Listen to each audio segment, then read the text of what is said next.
Johnson, Melton, Palermo, Rowe, Bagley, Harding. Mr. President. Next by Councilmember Rowe. Allegiance to the flag of the United States of America and to the republic for which it stands, one nation, under God, indivisible, with liberty and justice for all. You may be seated.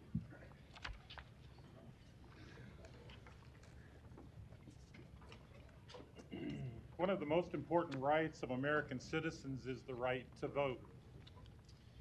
It wasn't that long ago that only white males over the age of 21 were eligible to vote. That was shameful. Thankfully, voting rights have been extended several times. The 15th Amendment eliminated the condition of race and color. The 19th Amendment eliminated denial on account of sex. The 24th Amendment eliminated required poll taxes. And the 26th Amendment lowered the eligible voting age to 18 and over. Our next election is only 1 week from today. My encouragement is that everyone who is registered to vote engage in the process. Know the candidates before you enter the polling booth. Know the issues before you enter the polling booth. Do your civic duty. Do the research. Congressman John Lewis said, "The right to vote is precious, almost sacred. It is the most powerful nonviolent tool or instrument in a democratic society. We must use it." Vote on November 8th. Thank you. Well said. An affidavit of publication is on file for the pre-council and city council meeting, and a current copy of the Open Meeting Act is posted in a white binder on the east wall of legislative chambers. Good afternoon and welcome to the Omaha City Council. We appreciate having you here and hearing from you on our many items today. I would encourage you to turn your cell phones off or at least turn them to vibrate. Item 6, a resolution to approve the preliminary plat for MH Landing Replat 2, located northeast of 70th and Grover Streets. Planning Board and Planning Department recommend approval. The public hearing and vote on number 6 is today. Proponents, please.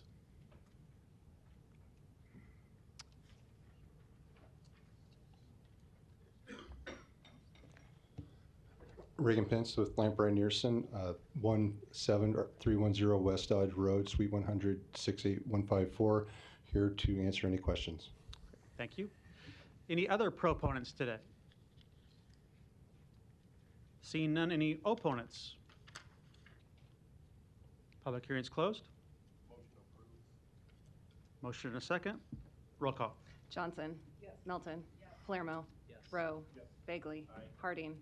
Mr. President. Yes. Item 6 is approved, 7-0. Item 7, a resolution to approve the preliminary plat for Bartlett's addition to Omaha, Replat 7, located southwest of 30th and Leavenworth Streets. Planning Board and Planning Department recommend approval.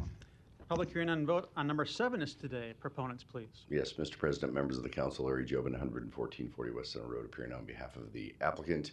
This plat is part of a redevelopment plan that was at the planning board last month and will be coming to you in the near future here. So with that, it's just a lot combination of I think 6 lots into one. With that, I'm happy to answer any questions that you might have. Thank you. Any other proponents today? Seeing none, any opponents? Public hearing is closed. Mr. Bagley, you're recognized. Thanks, Mr. President. Larry, can you come back, please? Thanks.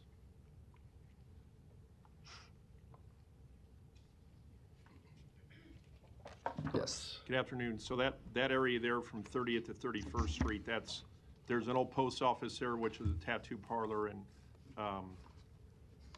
all the development that's gone on in the past across the street recently, maybe a couple years ago, the Triangle. Just kind of talk about that area in general, if you could. Well, I have not spent a lot of time in that area, but we did have a neighborhood meeting across the street, and I can't remember the dessert place that we had the neighborhood meeting at. But it's dramatically changing with redevelopment all up and down that corridor. So this is another positive redevelopment project for this particular area. And this is going to be a multifamily project. There'll be 73 units, meets all the urban design code requirements. So again, It'll be an attractive building at this location, and it will be getting rid of, the blight that currently exists there because it's partially undeveloped. And then there's one building currently on the west side of the proposed development or redevelopment that doesn't look very well. I think it's a tattoo parlor. That used to so be- all that will be raised, so it'll be I think a dramatic improvement to this particular area on the south side of Leavenworth. Thanks.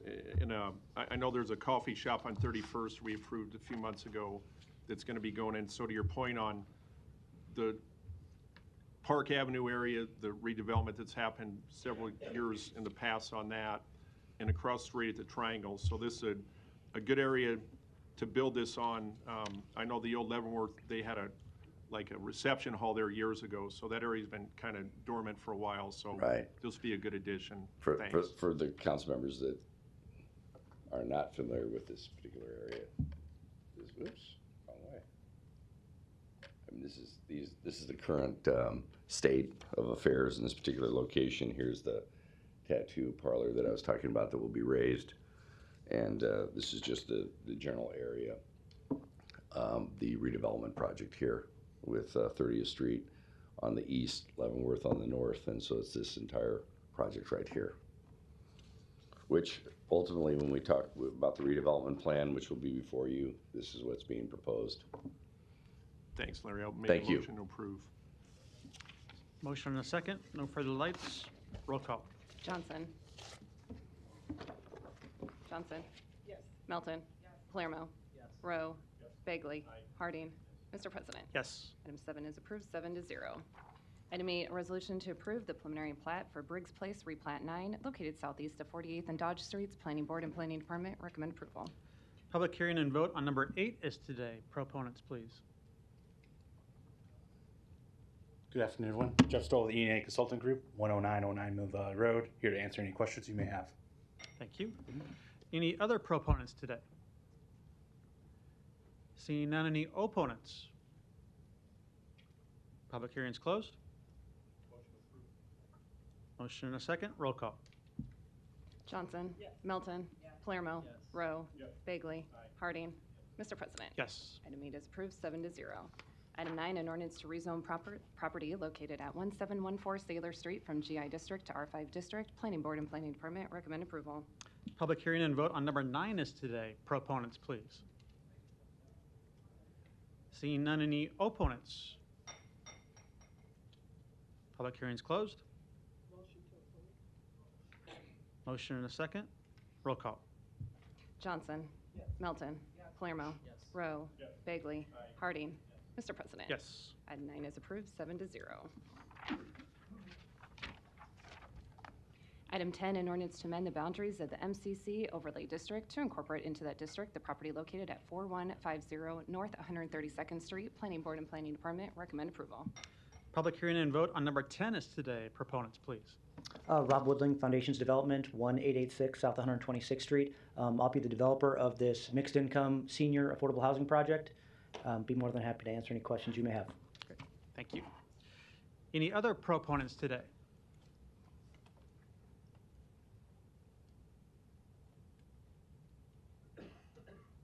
Seeing none, any opponents? Public hearing's closed. Motion and a second. Roll call. Johnson. Yes. Melton. Yes. Palermo. Yes. Rowe. Yes. Bagley. Aye. Harding. Yes. Mr. President. Yes. Item 10 is approved, 7-0.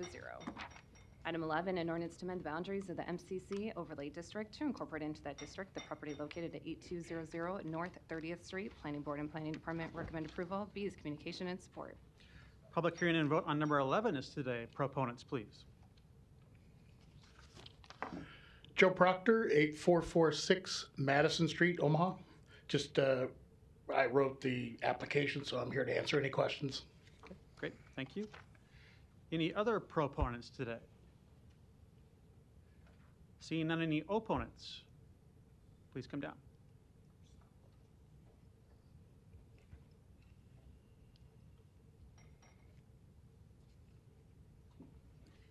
My name is Linda Meggs, and I'm the director of and own the Florence Mill at 9102 North 30th Street, Omaha 68112. And I am an opponent of this project because it does not go along with our master plan for the development of heritage tourism and heritage neighborhood that the Florence has sought. In about 10 years ago, we did a master plan for historic Florence, and it was accepted by the city council. And a few years before that, I designed an antique historic sign at the at two entrances of the Florence neighborhood that was declined to be discussed because it was Highway 75. And this was a historic looking sign that was designed to enhance the neighborhood and the historic feel, the heritage tourism feel that we're trying to encourage. And the sign that's being discussed is a digital sort of blinking sign that's way more distracting than the historic Florence sign that we intended to put up. I don't believe it fits in with our heritage tourism master plan and what we're trying to do to bring economic development to Omaha with encouraging heritage tourism in the Florence neighborhood. Thank you. Other opponents?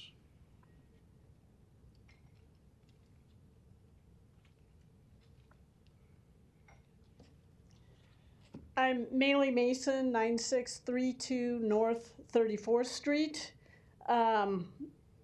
I have been an advocate for the Florence community for over 30 years. We have been actively promoting Florence as the historic entrance to Omaha. We raised over $200,000 to prepare and present a Florence master plan to the city, which was approved.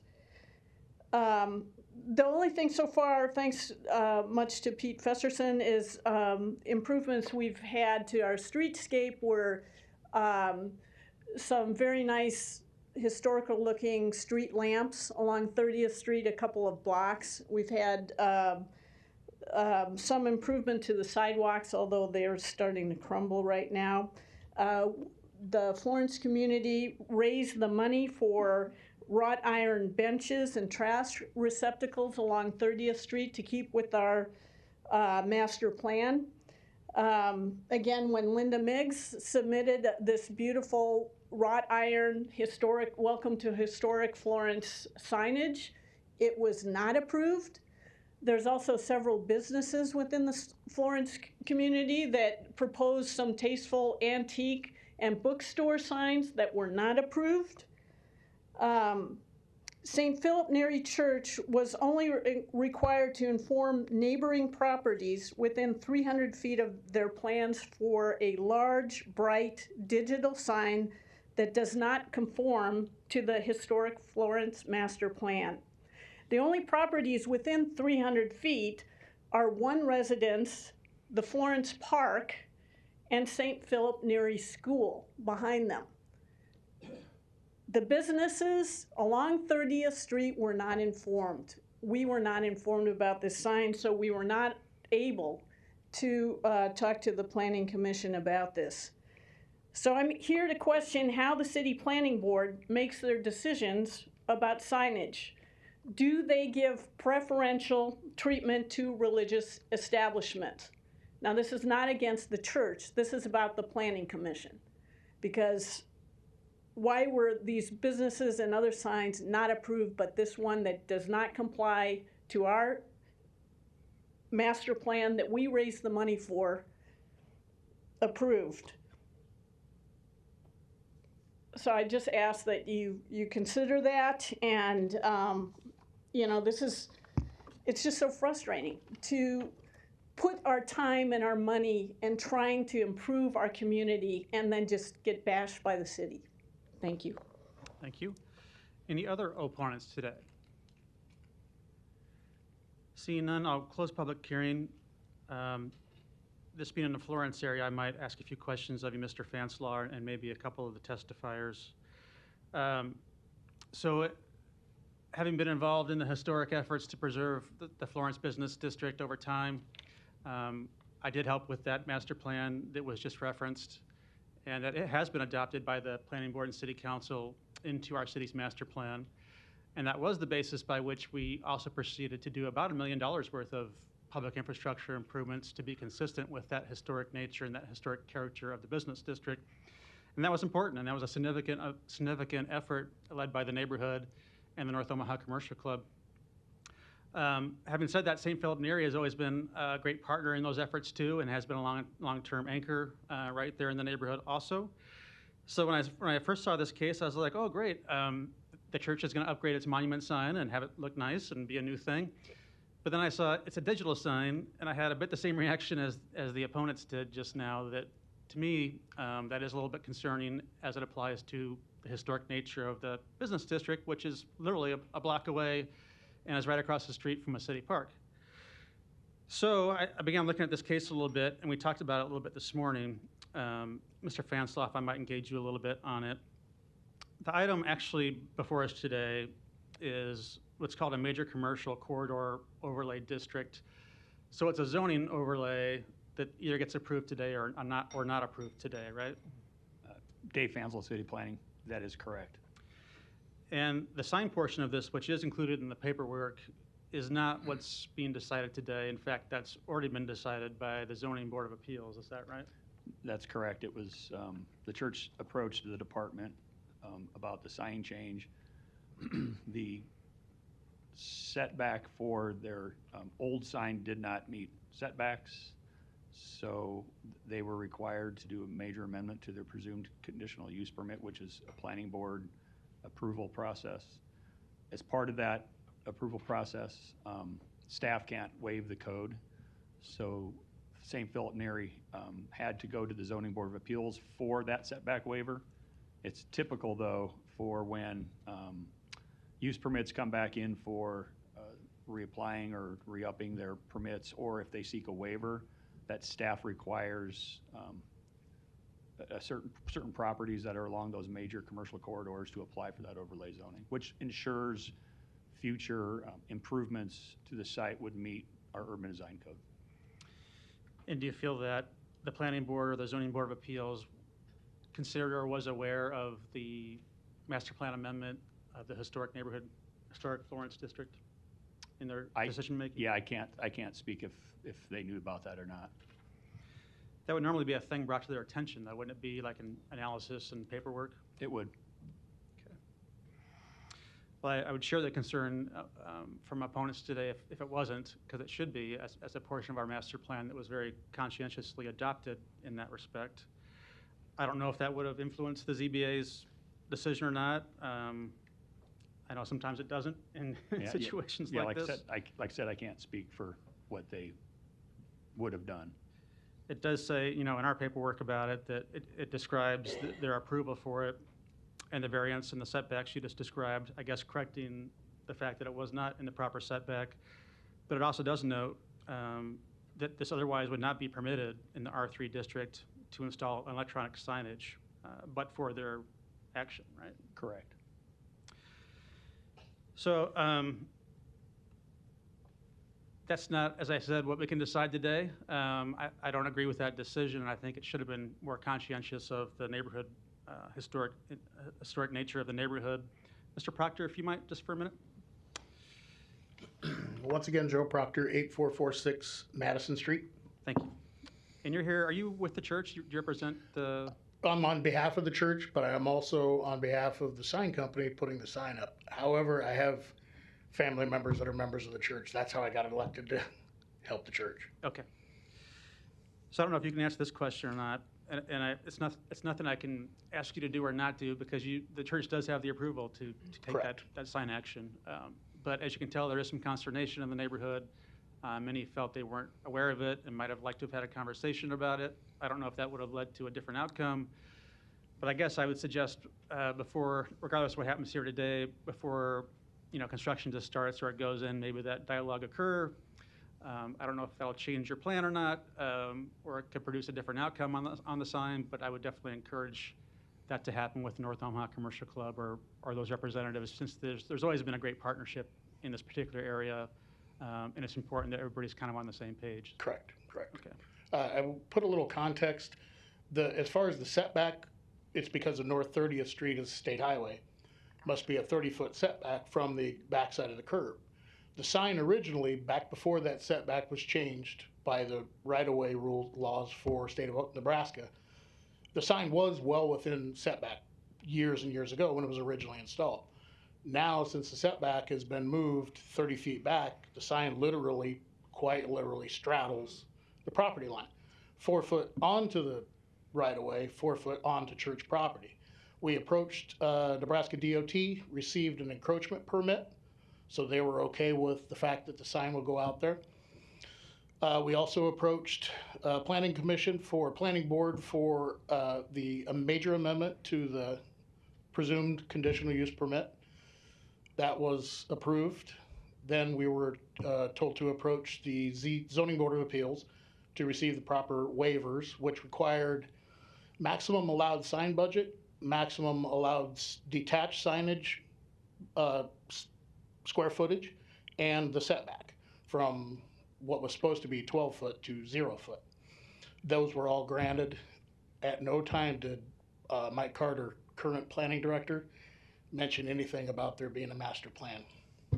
So I hate to say that, but we didn't know about it, quote unquote. So as far as the sign itself, doesn't blink. We made concessions with the planning department that since there is no actual ordinances for a sign of this type, a monument sign, however, there are ordinances, of course, for the large billboards on the interstate. We chose to follow those ordinance, those types of ordinances as a guideline. So the sign will not have animation. The sign will not fade in, fade out. There will be a maximum of 10 seconds per image. So the sign will have an image for 10 seconds, change, so on and so forth. Doesn't blink, no animation, nothing, that would distract the road. And the sign sits back 30 feet from the road, so it's fairly off the right of way. Also, at nighttime, the sign will be dimmed so that it doesn't become this gigantic spotlight, basically. It's an automatic sign where the type of sign that it is, electronically, we can tell it what time of day to automatically dim. So it'll be to the point where at night, it will be much like you're driving during the day. And I know that's hard to explain, but during the day, it's visible, but because of ambient light, it's not bright and overpowering. At night, it will dim and not be bright and overpowering.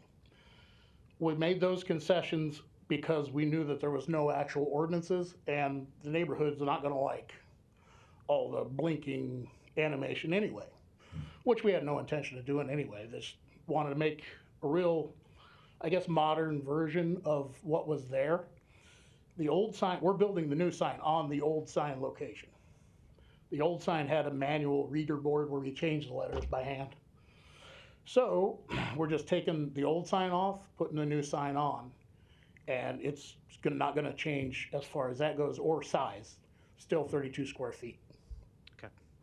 I think those things are positive, but I would still encourage you to engage them. Yes, definitely. And see what else we can do to maybe have some compromise on the situation. Okay, yeah, our business director at the church, he's already been in contact with Ms. Mason, so there can be definitely some more dialogue going on. Okay.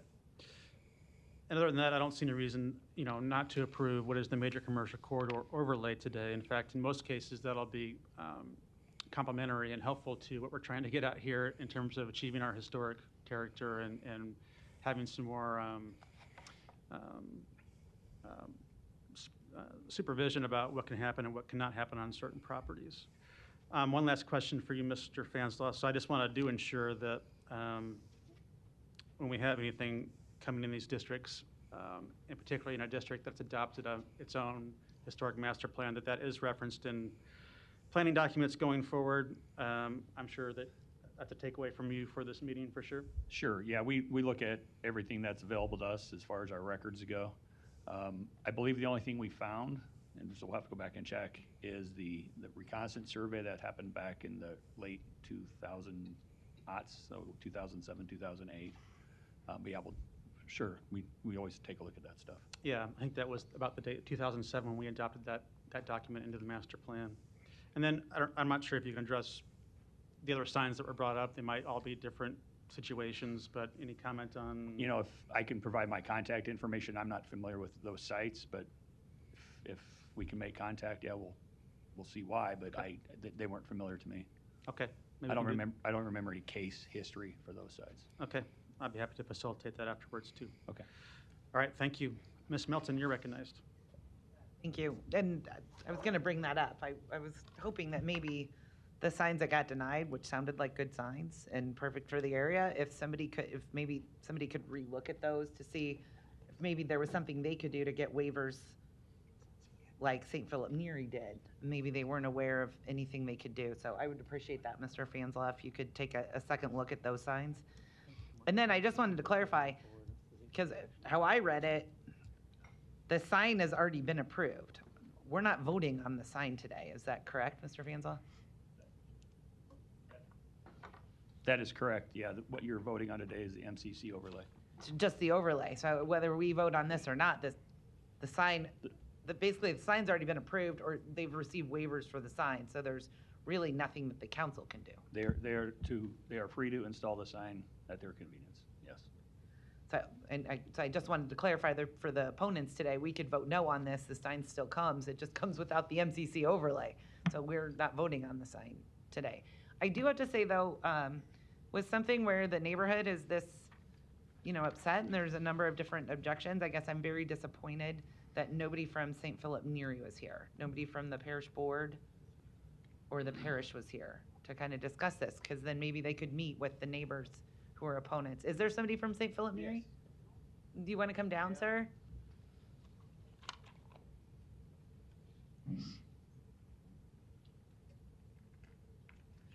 If you could just state your name and address. Fred Doran, 8733 North 52nd Avenue. Thank you for coming down. And are you on the parish board? Business manager. Okay, and I mean, have you had discussions with the neighbors in the neighborhood about the sign? Recently, we had discussion with Ms. Mason. Okay. Just last week. Well, no, Yeah. Okay, well, we can't have back and forth, unfortunately, but between people here. But I just wanted to know what kind of outreach maybe the parish had, because it could be that some of your parishioners don't know that this is going on. Maybe they're gonna be upset when they get the sign put in. I mean, is the parish sure they wanna move forward with this sign? Parishioners are well aware. We had a fundraiser for a 3-year period. Okay. Many businesses on 30th Street are parishioners. Okay, I just wanted to make sure there wasn't. It was part of a big renovation we did Okay. to the church, and this is one of the pieces of that project that was a 3-year pledge deal Okay. where we raised money to do the project.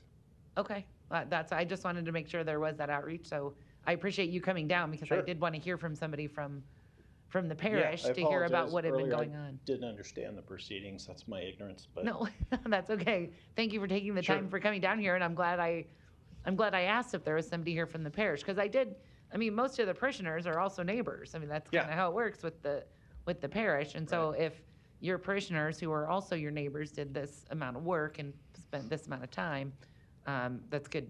That's good to hear. And also today, again, we're just voting on the MCC overlay. So hopefully you can work with the neighbors in the future, making sure it doesn't flash or isn't disturbing. Yep. All right. Understood. Thank you for coming down. You bet. Thank you. Thank you. No further lights. Is there a motion? Motion and a second. Roll call. Johnson. Melton. Palermo. Rowe. Bagley. Harding. Mr. President. Yes. Item 11 is approved, 7-0. Item 12, an ordinance to amend the boundaries of the MCC overlay district to incorporate into that district the property located at 6625 and 6603 L Street. Planning Board and Planning Department recommend approval. Public hearing and vote on number 12 is today. Proponents, please. Seeing none, any opponents? Public hearing is closed. Motion and a second. Roll call. Johnson. Melton. Palermo. Rowe. Bagley. Harding. Mr. President. Yes. Item 12 is approved, 7-0. Item 13, an ordinance to amend the boundaries of the MCC overlay district to incorporate into that district the property located at 7630 and 7660 L Street. Planning Board and Planning Department recommend approval. Public hearing and vote on number 13 is today. Proponents, please. Seeing none, any opponents? Public hearing is closed. Motion and a second. Roll call. Johnson. Melton. Palermo. Rowe. Bagley. Harding. Mr. President. Yes. Item 13 is approved, 7-0. Items 14 and 15 can be considered together for property located at 3819 North 24th Street. Planning Board and Planning Department recommend approval. Item 14, an ordinance to rezone this property from GI District to MBD District. Item 15, an ordinance to amend the boundaries of the ACI Overlay District to incorporate this property into that district. Public hearing and vote on items 14 and 15 are today. Proponents, please. Good afternoon, President, members of the board. My name is Kyle Keith. I'm the partner for NOC Redevelopment, the development developer for this property, 3819 North 24th Street, the old Native Omaha building. Have any questions if you guys have any? Thank you. Any other proponents today? Seeing none, any opponents? Public hearing is closed. Ms. Johnson, you're recognized. Thank you. Mr. Keith, if you could come up to the mic, please. Hey, how are you today? Doing good. How you doing, Councilman? Just for our viewers and just for just an opportunity for you to market what's going to be happening at that location, which I find to be very exciting and refreshing for the area. But I just wanted to be on record so that everyone is aware of what we're planning to do there. Yeah, no problem. So back at the end of 2020, there's an RFP for the Native Omaha building on 24th and Laird Street. Me and my partner, Katrina Adams, we put in an RFP for it. Thankfully, we won. Our plan for the building is a mixed-use building. First floor is going to be commercial, second floor is obviously going to be residential. Two of the residential units are going to be affordable housing through vouchers. On the first floor, we're going to have office space, general office space, flex space in the middle for community events and things like that at a sliding scale for community partners that are in the proximity of the building and sliding up for as needed. And then in the third bay, we're going to have a breakfast restaurant and cafe style situation there with a built-out patio for outdoor eating and enjoyment. So we're very excited about this building. This is a building that has a lot of significance for the community. It's the former Omaha Native Omaha building. It's the birthplace of Native Omaha Days, the biannual event that happens in North Omaha every other year. It's coming up next year. We're really excited about it to bring some revitalization to the area along with some other developments that happen down the street. I think it's going to be a very positive mark in the development of 24th Corridor, and can't wait to see it happen. Thank you. And can you expand on that and give us a date that we're going to start movement and then Sure. So right now we are in the process of going through TIF. I believe that's going to be presented to the City Council next week. Obviously, after that process is when we'll be able to start construction. Everything that our contractors have told us is going to be 18-month process, so we're shooting for spring 24. Thank you. And you do have a partner, significant partner, Katrina Adams. Yes, Katrina Adams. Yes, ma'am. You want to talk a little bit about how she's going to play her role in this project and all Well, of that? she's my equal partner in this project. Along the way, like I said at the beginning, we went to Spark Developer Academy together. We saw this RFP together. We applied for it together, and we've been hand in hand the whole entire time. All right. Looking forward to this. I'm going to go ahead and move that we accept this. Thank you. Appreciate it. I'll second. There's a motion and a second. No further lights. Roll call. Johnson. Melton. Palermo. Rowe. Bagley. Harding. Mr. President. Yes. Motion passed 7-0. Items 16 and 17 can be considered together for property located at 13125 Q Street and 5616 Harry Anderson Avenue. Planning Board and Planning Department recommend approval. Item 16, an ordinance to rezone this property from CC District and GI District to GI District. Item 17, an ordinance to amend the boundaries of the MCC Overlay District to incorporate this property into that district.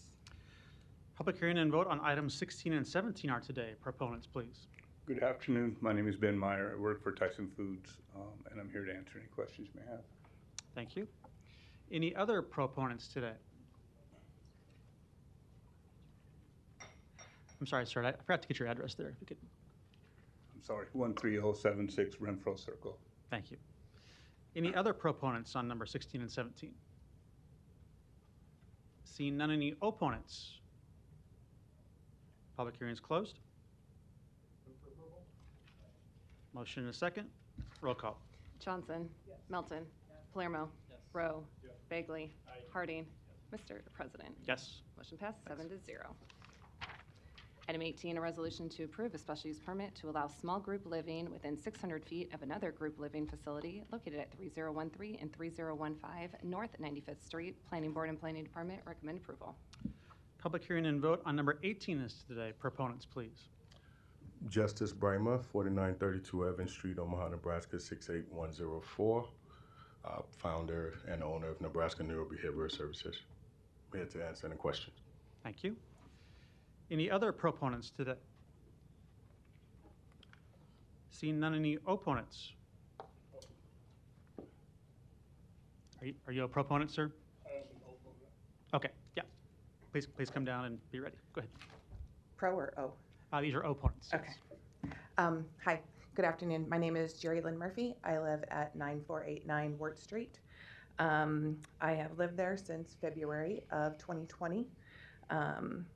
My property directly is east of the property in question. I am an employee of the University of Nebraska at Omaha in the College of Public Affairs and Community Service for the last 24 years. While I've resided in my home on Wirt Street, I've had my fair share of encounters with the current residents under the supervision of the Nebraska Neurobehavioral Services located at 3013 and 3015. One resident cut off his ankle monitor where it was eventually located in my backyard. The southwest corner of the property is not fenced off from my backyard. Many residents freely move from the facility to my backyard without question. Most recently, on September 29th at approximately 7:30 a.m., one of the residents was caught on camera peeking into the windows on my back deck. I was home at the time of his trespassing. After peering into my home, he attempted to open my patio door. At various times, I've made attempts to reach out to the supervisor or landlord, but no one has ever been available. My concern with moving from the current use of an adult developmentally disabled unsupervised facility to a youth non-disabled facility is the supervision of the temporary residents. According to the proposal, there will be 3 shifts per day. Question: will there be a staff member for each side of the facility? The current layout of the facility does not allow for direct supervision by 1 staff member over potentially 12 residents. Another question: when a resident needs transportation, who will provide such transportation? The staff member currently on duty at the residence, another staff member from the Nebraska Neurobehavioral Services, or will it be contracted out? My concern is that if the transportation needs to be provided by a staff member at the residence, who will supervise the youth remaining at the property? I would like to call into question the current condition of the facility. According to the proposal, a minimum of 6 off-street parking spaces are required. At the present time, the garages for 3013 are continuously open 24 hours, 7 days a week, which allows for feral cats, raccoons, and other animals to claim as their home. Question: when was the facility inspected to see if it meets the needs of the proposed facility? Another concern is the garages for 3015 are used for storage, which need to be cleared out and available for parking according to the requirements. The facility has deteriorated since February of 2020, and in its current condition, I do not feel it is appropriate living facility for youth, nor the current residents. As a taxpayer, the current building needs attention and possible repairs. Windows and exterior doors are broken. Temporarily housing youth in a facility as it is now does not seem in the best interest of our youth. I tell you this to let you know how I feel that the current use of the facility is not acceptable, nor is the proposed use of the facility. Youth lacking a permanent home or seeking foster care need to know that we as taxpayers and the City of Omaha care about them and their welfare. They don't feel like we don't want them to feel like we've placed them in a facility that's run down or damaged. Thank you for your time. Thank you. Other opponents? Hi there. My name is Mike O'Brien. My address is 9485 Wirt Street. And I'll just expound a little bit on what Jerry said. Pretty much agree with everything she said. I've lived in the neighborhood since 1977. This building has been a group home of one sort or another for nearly 20 years. For that whole time, they have not been good neighbors. The property is always in disrepair. It's virtually impossible to get in touch with anybody that is in a supervisory capacity when things happen. I would like to see it go back to residential housing. Thank you. Thank you. Other opponents? I have a handout that I could supply. I've got enough copies for at least the council members. I hadn't quite anticipated the other seated behind. Is that all right? Yeah, you can just hand them right here to the clerk, and she'll get distributed to right. council members. Well, this stack has enough for the council members, and then I've got some extras. I've been. Just your name and address for the Oh, record. yeah, I'm sorry. Michael Brandon, 3114 North 95th Street. I'm about a block down from the facility there. And I don't know how that works. Maybe it doesn't need to be used. I discovered recently that, very recently, that we're looking at, or the request was made for a small group living facility, but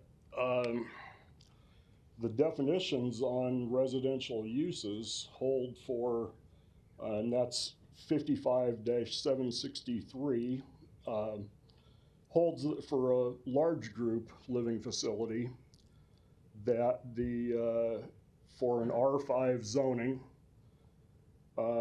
with the owner not living in the resident, that allows no more than 12 residents.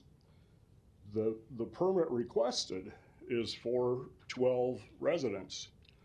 So rather than a small group living facility, which for some reason doesn't have that ceiling defined, but why would there be a difference if there isn't some lower ceiling below the 12? But there are some important differences in the regulations that must be followed between large group living and small group living that affect my neighborhood very much so, as well as the occupants who are slated to be there. Sorry, my mouth is drying out and things are sticking together. One thing is that a lot of the people who live really close to that facility are actually outside of the 600 feet. As I walked around the neighborhood and talked to people, I found that there are a lot of people who would be most affected by the facility who didn't get notification. That would change if we looked at the 1,200 feet that we have to look at for people who would be notified for a large group facility. Again, the maximum number of residents allowed would be 12, the same as for 55-763 Part C. One of the other things that is of interest, though, is that 55-763 Part C .2 C is that for all districts, all zonings, a minimum of 200 square feet must be provided in the dwelling for each resident, rather than the somewhat hellish accommodations that I was able to figure out with a digital caliper and some basic techniques. I cross-checked this by simple visual bisection of spaces on the scaled plan. But if you're going to have 6 youth per side, you have 3 bedrooms. One of those bedrooms would offer 45 square feet to each of the two occupants of the bedroom in the way that it must be divided. That would be 8.85 by 5 for that bedroom that is 8.85 by 10.1. The best that it gets is 61 square feet for a resident. That's all the space in that resident that they would be able to call their own.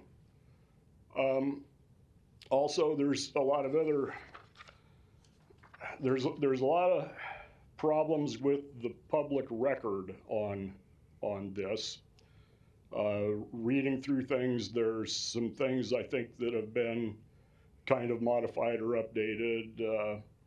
The applicant's answer to the number of square feet that will be provided is 75. That is not possible by a simple inspection of the plan. That is not possible for them. But you have an age difference of 13 years to 18 years.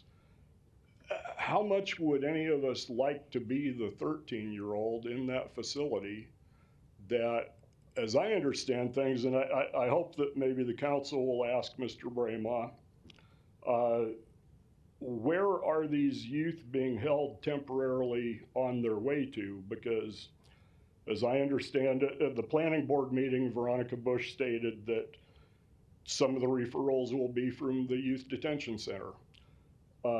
The application materials say that some of the referrals will be from the state, some of the referrals will be from probation, some of the referrals will be from, I don't remember, but it sounds to me like the youth who will be housed at this facility will have somewhat earned the status of not having a place to stay by virtue of some of their own actions.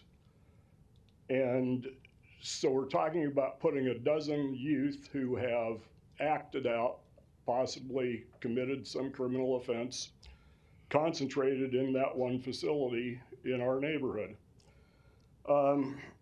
Will there be both males and females? How will the sex of the residents and the privacy be respected between male and female residents? What are the rules of the household? Will they be allowed to wander around the streets of the neighborhood at night? Any kind of curfew required? One of my neighbors asked how many staff will actually be on either side, because some of the application material stated that, yes, there will be a staff member. That's not sufficient. You have two sides, you have 2 floors, so you have 4 spaces that need to be monitored. And if there was an incident, some kind of an accident, and you only had 1 staff, how could they respond? You would, if someone needed to be taken somewhere or something like that, you would basically be occupying that 1 staff on that 1 incident. Then what if something else happened? So 1 staff is clearly insufficient for any period of time at the residence. And then stated clearly, where do the referrals and compensation come from? Specifically, where are these youth headed to that they're being held in this facility? All use cases. Where will they be destined to go when a space opens up? And then, and certainly not all-inclusive, but what is the procedure for revocation and restriction of permits here? Because of things like the woman, my neighbor, talked about with the number of police and fire calls to that address. I mean, I would think that after a certain track record, it would be reviewed and maybe revoked. Now, I have 3 requests here that if a permit must be issued, and I think that I think the process actually needs to start over, looking at that 1,200-foot radius or circle, because it is a large facility, unless Mr. Brahma wants to scale down his plans. I think we need to start over. We need to inform more of my neighbors. I think it would be wise since, well, as I said, that neighbors who are just a block and a half away from it were not informed because they're outside of that 600-foot radius. It's a 1,200-foot radius. It's a large group living facility. If it's going to have a dozen people, we can't play shell games with addresses. And indeed, if I look at the treasurer's website, the only address that comes up that belongs to Brahma Family Trust is 3013. So the treasurer is not making any distinction between the two sides of a duplex. It's one structure. They're going to try to have a dozen kids there, plus staff, which I hope will bump that number up to at least 14 at all times. But that's a large group living facility. So anyway, number one, if a permit must be issued, I request limiting the occupation to no more than 4 youths per side. I believe there is only one shower on either side of it, by the way. More than that will strain the actual capacity, make for cramped quarters. I'm concerned staff may also have difficulty with more.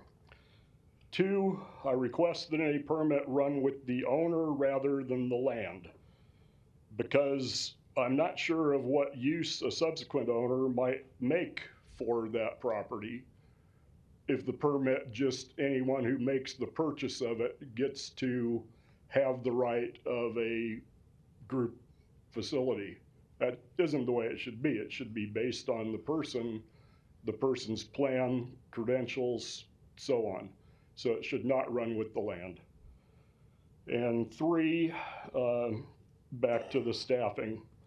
There should be one staff member per side at all times rather than one staff member. And I don't know what power the city council has to make any kind of a permit conditional upon those things. And that's what I'm really concerned about, is that providing a permit, to me, it's not what Mr. Braemar says that he's going to do, it's what the law would allow him to do.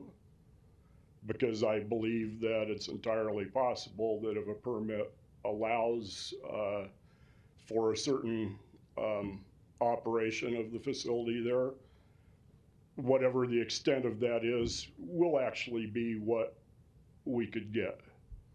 Even if we trust Mr. Braemar to tell us that everything's fine, I'd really like to see it chiseled into stone so that that's the way the operational characteristics there would have to be before, or I mean, well, before, if those characteristics are not adhered to, that any permit granted would be revoked.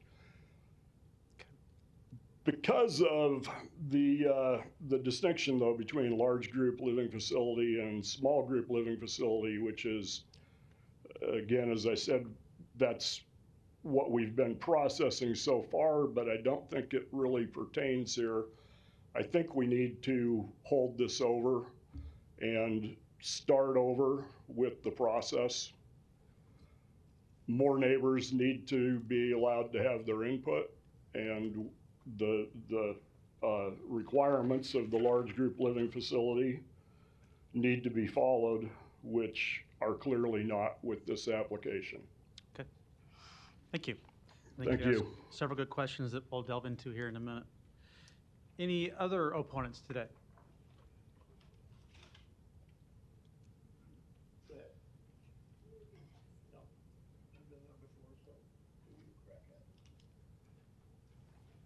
Good afternoon. My name's Marisela Bruno, and I live at 9503 Ward Street. I'm right across the street.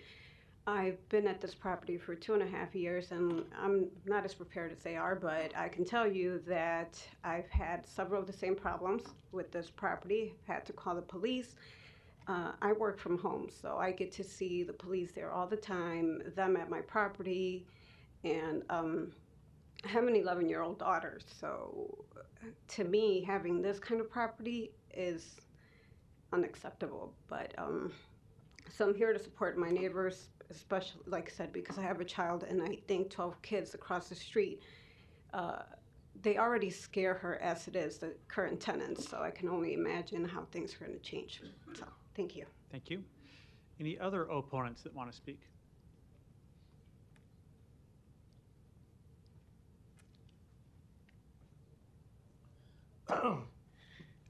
Larry Storr, 5015 Lafayette Avenue, Omaha, 68132.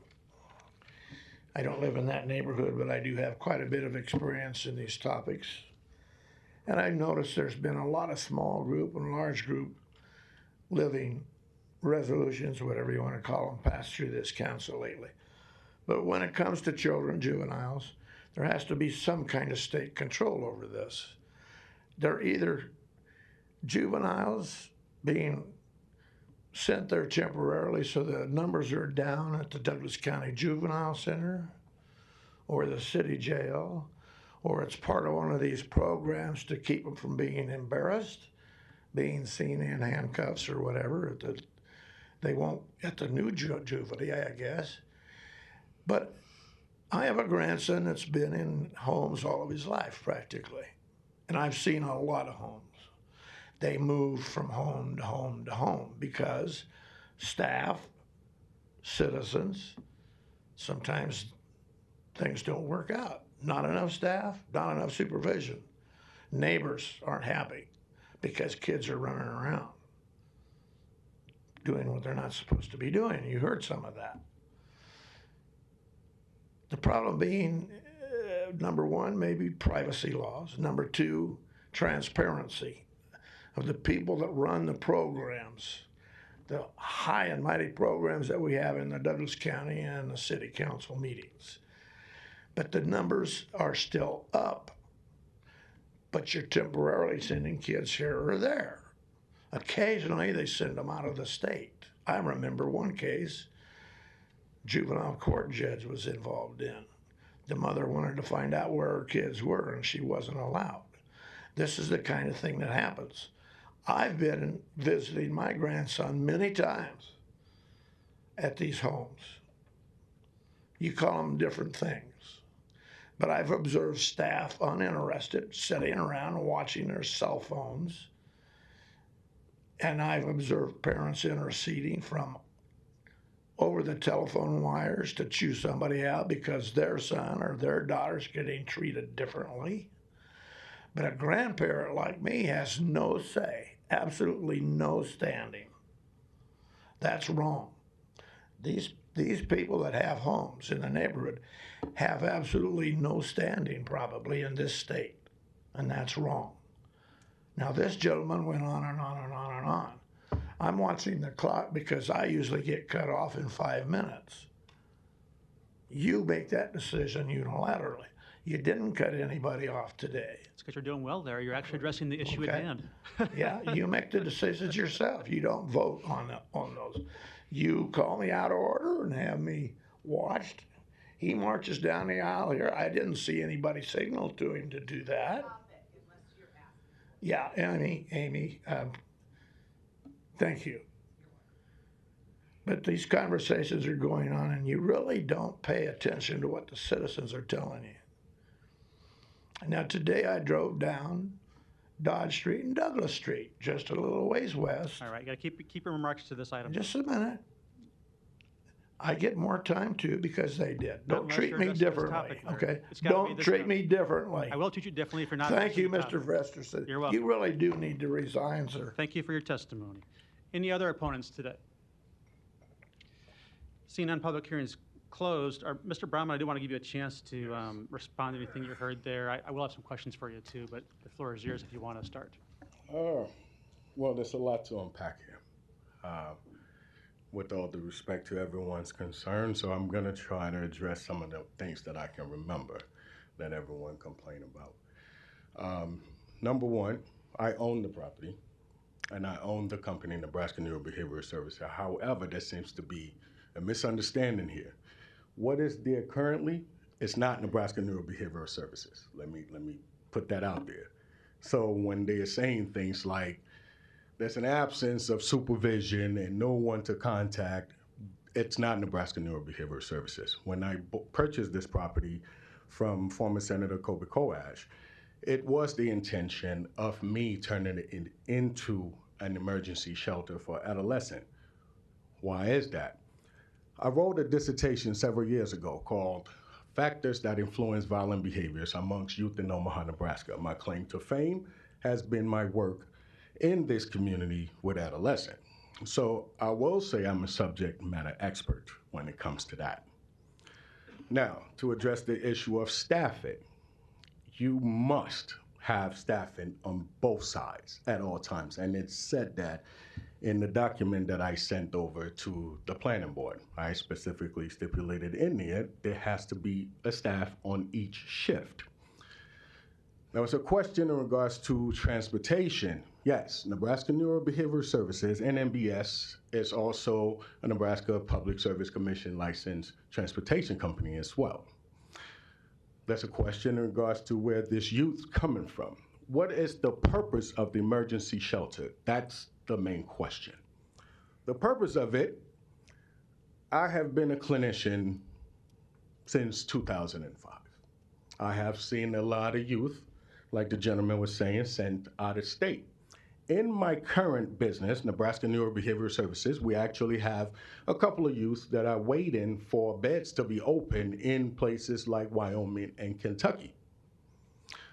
What I'm trying to do is fill a void between a youth at home who is having problems, whether it's physical, mental, emotional, sexual abuse, or those who are having behavioral problem who needs services.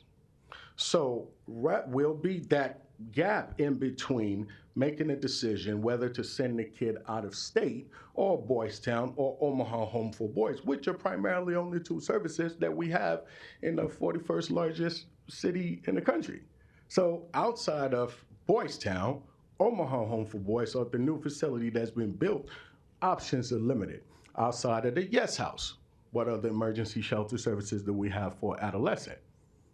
That's pretty much what we have. Now, so if we're looking at a situation and someone is saying 12 is considered large group living, well, I'm not an expert in that area. I hired an architect who came up with that number, and I guess the planning board also agreed that that was a decent number for that. So I just want the neighbor to understand that your concern about what's there now is exactly what I'm getting rid of by turning the place into an emergency shelter that will be staffed 24 hours a day. It has to. The regulation calls for that. It has to be staffed 24 hours a day. There has to be supervision. And I will be the one providing clinical oversight for it. So someone said something about having an 11-year-old daughter. I totally understand your concern. But when was the last time you've looked in the news and saw that this homicide was committed by a kid who's in a group home? Or this rape or sexual assault was by a kid who's in a shelter? When it's all said and done, this zip code has 77 registered sex offenders. That's more of a concern for the neighbors. That's more of a problem for the neighbors, not this kids who needs a place to stay so that we can offer wraparound services such as family support, community treatment aid, supervised visitation, intensive family preservation before we reinsert them back into the home of origin. That is the purpose of this emergency shelter. So in regards to the opposition, I understand their concern. Sometimes not knowing what is coming, it's, fear of the unknown. But there's nothing to be afraid of in an emergency shelter. Someone mentioned the age 13 to 18. Well, 13 is a teenager. So 13, 14, 15, 16, 17, they're teenagers. That's what it is. Someone asked, is it going to be co-ed? It's not going to be co-ed. Yeah, it's not going to be co-ed. But it has to be staffed 24 hours a day, 7 days a week. There has to be a house manager who's also responsible. And I will even say, Nebraska Neurobehavioral Services, we have an advisory committee. They are all welcome to be on the advisory committee. If you truly want to know what's happening, you can. It's open. It's open to the public. Anyone can join the advisory committee. They're free to join it. Whatever concern they have then can actually be addressed internally. Also, adolescent services is a passion of mine. That's what I've done. That's one thing I know how to do.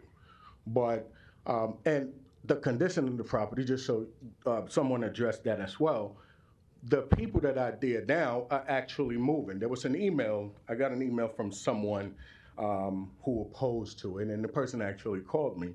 And the only thing the person said was, well, we're gonna keep you out. We're gonna keep you out. And I said, well, do you wanna know at least what it is? You know, so none of the people who've contacted me actually wanna listen to what this is. You know, and I think they have it confused with what is there now. In all fairness, what is there now, which is a transitional living home that's ran by a separate group, Alpha Transitional Living Home. This is just a group of adults who rent a room from that individual. So they just paid that person room and board. That's a transitional living home. That's not what I'm trying to do with it. What I'm trying to do with it is exactly what I'm here for. Okay. All right. Thank you for that. I do have some follow-up questions for you, and maybe Mr. Fansaw, if you want to stay there. And we'll just kind of, maybe I'll alternate a little bit here. So I appreciate the demographic you're trying to serve, and I no doubt that that service is required in our community, as you note. I did, though, get several contacts from the neighborhood in the last week of concern, and I think they do ask a lot of good questions that I kind of want to walk through with you here. And I did visit the site over the weekend too, and I can see why it would be concerning. It is right at kind of a T section of the two streets, very prominent, right in the middle of a residential neighborhood, and a pretty large duplex. And I also observed the current status was probably less than desirable, from what I could tell from the outside. So I want to delve into that a little bit too. But correct. I want to make sure I have this correct. You currently own the property, but do you sublease then to Yes. these folks, the current operator? And is that current operator leaving? Yes. When does that occur? They are actually securing a place to move to now. Okay. So for sure, within the next 90 days, they should be moved, and then we'll go into renovation process. Okay. That's helpful to know, because I believe, Mr. Fanslaw, the current operator, who I think has been there for a long time, I think some had said maybe over 20 years, can do what they're doing in this at this site by right of their R5 zoning, right? The current operation. So Dave Fanslow, City Planning. I had talked to staff after pre-council, and we were unaware of any other use at that site except what would be standard residential. So we didn't have any case history or record of something other than a duplex for like two families to live in prior to today. So from the city's perspective, they are not currently in compliance? We're not really sure what they're doing. We didn't look at that. If they were grandfathered, we don't know. We just didn't have any record of any other use except for what you would typically see a duplex being. Okay. So I can't say that they're non-compliant. Okay, sounds like that's something we should definitely be looking into, though. That the paperwork suggests that it's trying to move from a small group living disabled to a small group living non-disabled. Well, yeah, with the information that we were provided, but we didn't have any record of that being approved by any body at the City of Omaha. Okay. Do you have any? Go ahead. Yeah, let me just chime in again. The operation that's there now has nothing to do with Nebraska Neurobehavioral Services. But also, let me just... But you are the property owner. Yes. Yeah. But let me give you a couple of quick background on there. Prior to when Senator Coash, former Senator Coash, bought the property back in '05, it was rented to ILC, which is Integrated Life Choices. So they ran it as a group home. Then it went to RHD, Resource for Human Development. It was a group home for an extended period of time prior to me buying the place. So I just want that background information. Yeah, and if go ahead, Mr. Festers, if I can clarify. We just didn't have any record of that use being at that site. Okay. Well, it sounds like we definitely need to check on that. Sure. But it sounds like, would it be an accurate statement to say, regardless of what happens with this special use permit, that occupant is relocating anyway? The current occupant? Absolutely. Okay. All right. A few other questions. Some of these are ones that Mr. Brandon had brought up, and I was intending to ask. Is there flexibility on your special use permit proposal when we talk about maximum occupancy of 12? In other words, is there flexibility to reduce that maximum number? Yes, there's flexibility to reduce it. I think the number that was put was based on what the architect said, was allowed there. That's where that came from. So, I'm not an architect. I'm not on the planning board. So, but originally my intention was actually no more than 10, but the architect said that you can do a maximum of 12. So that's where the 12 number came from. Okay. That might be a topic we want to discuss further. And I think he makes interesting points about large group versus small group in that context. But if it is going to be, 10 or fewer, that sort of answers that question about the designation you're pursuing. And it sounds like would be, a welcome reduction, at least from some of the neighborhood concerns that we're hearing so far. Then you talked about addressing the question of oversight. But it was still a bit unclear to me. Are you saying then that there's 24-hour oversight for sure? Yes. A staff member does not sleep there, but there'll always be a staff member on duty. Yes. Is there a staff member on each side? So two staff members? Yes. By regulation, there has to be, because technically it's two separate sides.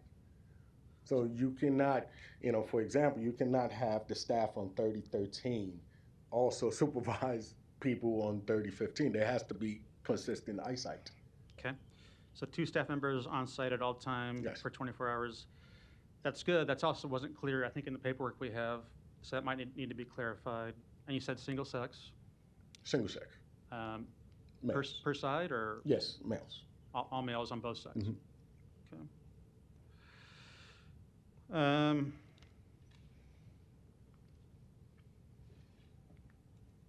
checking off some of my list here that I was writing down. That also might address the concern over if occupancy was reduced, that might also address the concern over square footage per room, potentially. And you did address, I think, a little bit the question of how are these folks referred? Where are they going to after this transitional time, which is described as, I think, 30 or 60 days? Anything further you want to say on that topic? When you look at, let me give you an example. So let's say Children and Family Services reach out and say, hey, we have a youth in Lincoln that was just removed from home due to allegation of sexual abuse. We accept the individual into our program. Upon acceptance, my role then is to now meet with the caseworker to kind of figure out, okay, what kind of services do we need to put in the home? It could be, for the next 30 days, supervised visitation while we get the young person full-scale psychological evaluation or psychiatric evaluation or psychosexual evaluation or full pre-treatment assessment, then determine what kind of services needs to be in the home before the youth go back into the home. So you can have people refer from Children and Family Services. Sometimes you have situations where, Boys Town gets to a point where youth might be going back home, but the home environment is not immediately suitable for the kid. So it's that bridge in between where services are put in place before the youth goes back home, or if a youth is removed from home, where it allowed the kid to have a therapist, if it's medication management, those things are set up for the kid, before he goes back into the home. So referrals, I know that was a big question. Referrals, though, and when someone was saying something about coming from detention center, I'll say majority of those youth still fall under Department of Health and Human Services. So when we say that referrals coming from Department of Health and Human Services, that's what we mean by that. And they are the regulator in this instance and have oversight of these type of facilities, Yes. right? To the question of an operating plan, though, that comes along with a special use permit, those, Mr. Fansall, those permits can be stipulated to follow just the operator, not the property in some cases. Is that correct to say? That is correct, and we have done that in the past. And is that true with this particular one right now? I do not believe so. So there could be a stipulation, is to answer Mr. Brandon's question, we could make a permit only apply to the operator, not the property in this case. Yes. And then, Mr. Fansall, we talked this morning a little bit about how, if there are major issues in such a situation, how is a permit revoked? And there is a process by which a special use permit can be revoked, and that's generally a process that's initiated if an applicant isn't following its operating plan that's part of its special use permit, right? Sure, yeah. I'm Dave Fansall, City Planning. There are a few ways that a permit can be revoked or cause a permit to be revoked. That would be operating outside of the submitted operating statement. And we also have some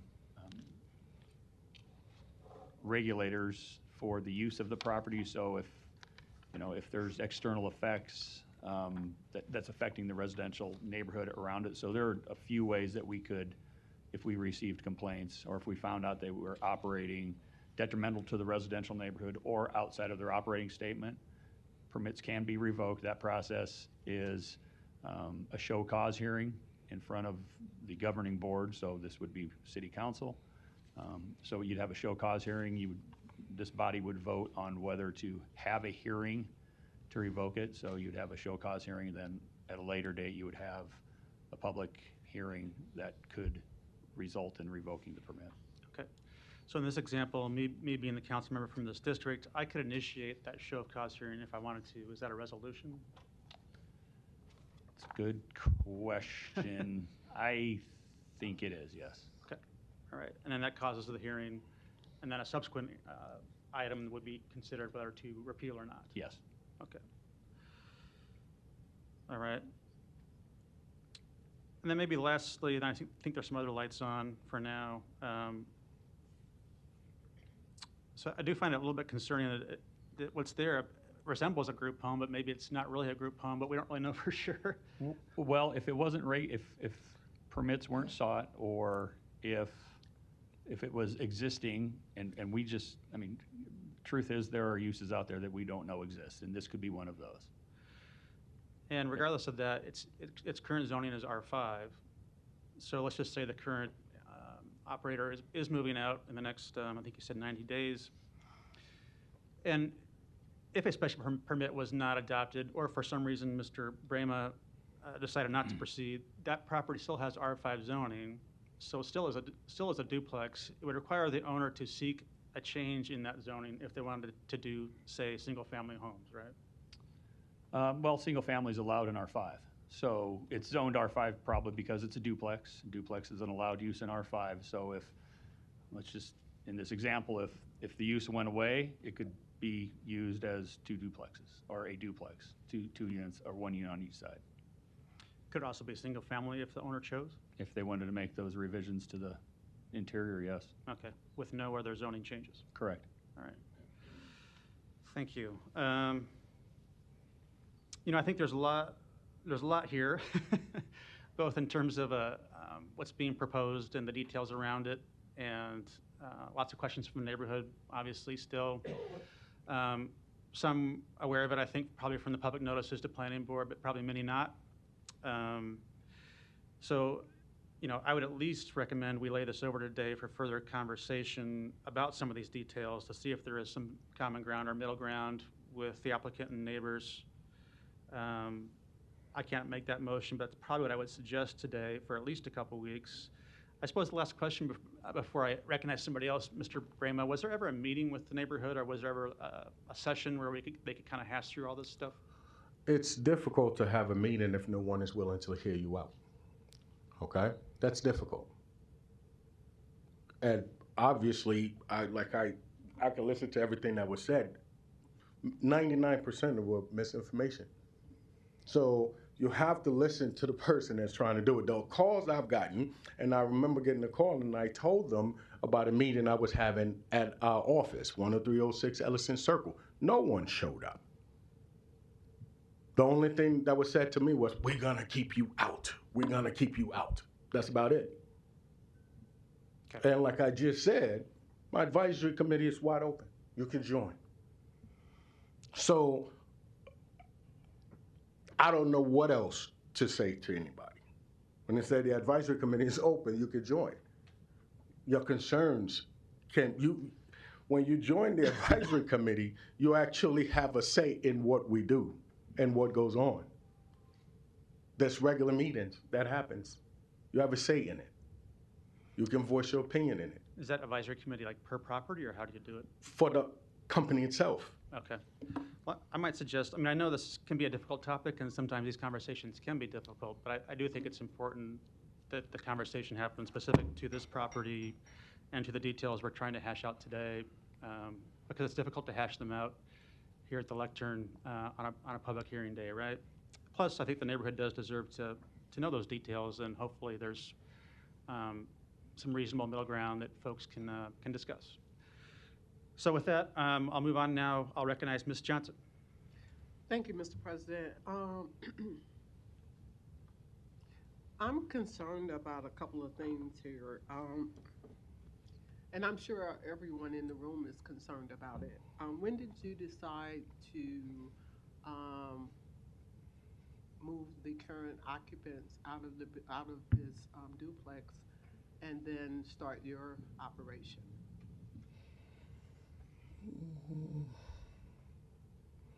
Then that process started earlier this year. Like, can you be more specific? If I have to put a month on it, I said February, March. So February of this year? Yeah. So February 2022, perhaps you reached out to who here in city planning? Or the city of Omaha?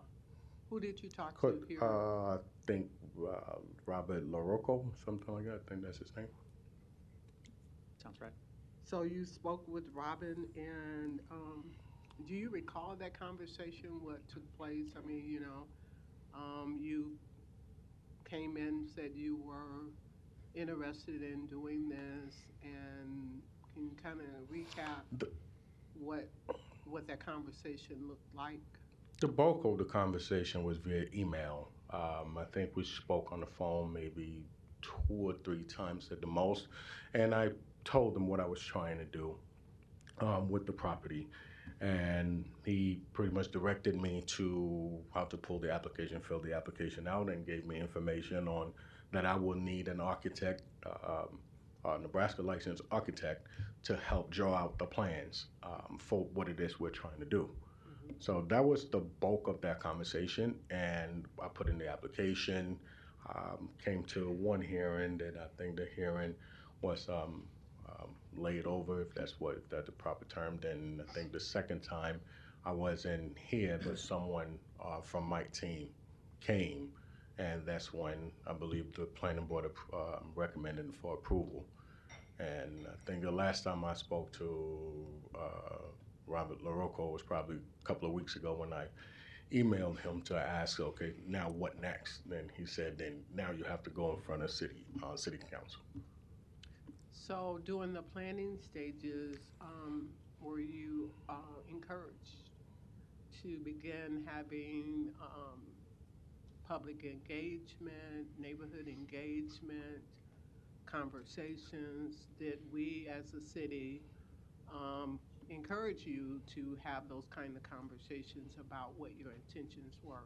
Yes, you did. And I think in my application, my emails with Robert, I actually sent them a flyer that I had made that I had someone go put out for me, which I actually got a call from one of the property owners from the neighborhood that reached out about what I was doing. So I think, it's for me, regardless of how it's viewed, I feel like, I'm an open book. The emails that I have back and forth, I put my phone number in there. I offered to do a Zoom call. One of the emails say I don't do Zoom. So it's when you reach out and say, hey, my office is at such and such place. That's where we have vocational sites and a day program. Come here, let's talk about it. But people are saying that we're gonna keep you out, and it's makes it difficult. So approximately how many people did you reach out to? That I spoke to via email. I think there was emails with 3 individuals. I had 3 phone calls, and all 3 actually called me. And do you know who the neighborhood president or the neighborhood association is in that area in which you reside, your duplex reside? No. Okay. Were you offered that by us here at the city, who the neighborhood association president was, the neighborhood? I was just told, reach out to the neighbors. So I made a flyer, and I had someone say, hey, take this flyer, just put it out. So hopefully we get some tractions on it. So we gave you no resources to who to reach out to, say 15 people, 20 people. You just went willy-nilly and reached out to whoever, neighbor. Yes. You had no tools, you had no basis to reach out to anyone. Correct. Is that correct? Correct. So you reached out to 3 people, and with that small of pool of individuals to work from, it would be fair to say that those 3 individuals were not open to listening. You just Correct. happened to pick 3 people that wasn't open to listening. Correct. Had you had a wider pool, maybe those outcomes would have been different. Possibly. So with that being said, and me being a proponent of, in poor neighborhoods where we have to count on neighborhood associations, count on their effectiveness to work free of charge in a neighborhood to bridge the gap, to keep things in a uniform way, in a collective way, to keep neighborhoods engaged and working together. The neighborhood association sets that foundation, that bridge, that the police oftentimes doesn't offer because they don't have the resources to be around and gather people and kind of have them make those kind of connections and work together as a team. So to me, it's very important to elevate individuals that work hard and tirelessly to work those relationships in a neighborhood, to work together, because things like this that come in a neighborhood that you're offering a vital service that's needed in our community to help with our children is very vital, but it's also vital to be able to keep that cohesiveness in that neighborhood working together as well. So it's a balancing act. And if you had those tools, perhaps you could have navigated what you were about to bring into that neighborhood a lot easier. Do you understand what I'm saying? Correct. So you've had a lot of hurdles that you had to deal with, and your neighbor and the neighbors that are in this area had a lot of hurdles to deal with because they didn't know, most of them didn't know that you were presenting or bringing this change about in their neighborhood. So quite naturally, as humans, change is very frustrating. We don't like embracing change. we're gonna kick against change no matter what. Because especially when we don't have enough information to tell us anything differently. So again, having that engagement with the neighbors that were already there, they're gonna be there whether you stay there a year or not. They're gonna, most often, they're gonna be there. So that kind of conversation needs to happen. So I'm in agreement with the president, Mr. Festerson, that we should lay this over. So I move that we lay this over so that we can have that engagement, introduce what you're offering to the neighbors, and try to find that common ground so that this relationship that may or may not happen is starts off on a good foot. Is that for 2 weeks? 2 weeks. No, I'll second that. Ms. Johnson, are you done? Yes. Mr. Harding, you're recognized. On the motion and the second, I guess I'd offer up a friendly amendment to that to continue the public hearing. I did close the public hearing. Can that be part of a motion at this point? I think we could do it either way. We could do it that way, or just call up people like we normally do. I'm asking if you would take that as a friendly amendment. It's yours. It's to continue the public hearing. Because part of the reason for that is if we're trying to encourage or to have more conversations, more people know about this, then they should have the opportunity to come and say their word. Okay, fine with that? We're fine with that. Okay, so that's your motion? Yes. And that's my second. And did you want the floor, Mr. Harding? I do. Okay, go ahead. Thank you. Thanks. And this has been kind of clarifying, I'll say educational too, because I was under the impression that this was going to be an expansion of the current services that were being provided. And I think that was maybe a little cloudy to many of us, and I appreciate the opportunity to have this discussion to clarify that. So I've got a list of questions here. I'll try to keep it in order as much as I can, but I'll start with you, Doctor. So the current residents that are there, how would they be similar to your clientele, if at all? There's no similarities. Okay. No similarities. All right. And then the current level of security, I'll say, rather, because you've just said that the services are going to be different, but so the current level of security seems to be of concern to many of the neighbors. How would that change going forward? And again, it's going to probably tie back into my question on the operating statement, but go ahead if you would. Transitional living home is usually a group of adults who rents a room, right? They rent a room. Whoever's operating the place just go in and check on things, making sure whatever their system is, right? So, but this is adults who need a place to stay, who just pay room and board. The difference with what I'm doing now actually requires licensing, which is how you apply for the license. The neighbors are notified, say, hey, this is what's coming.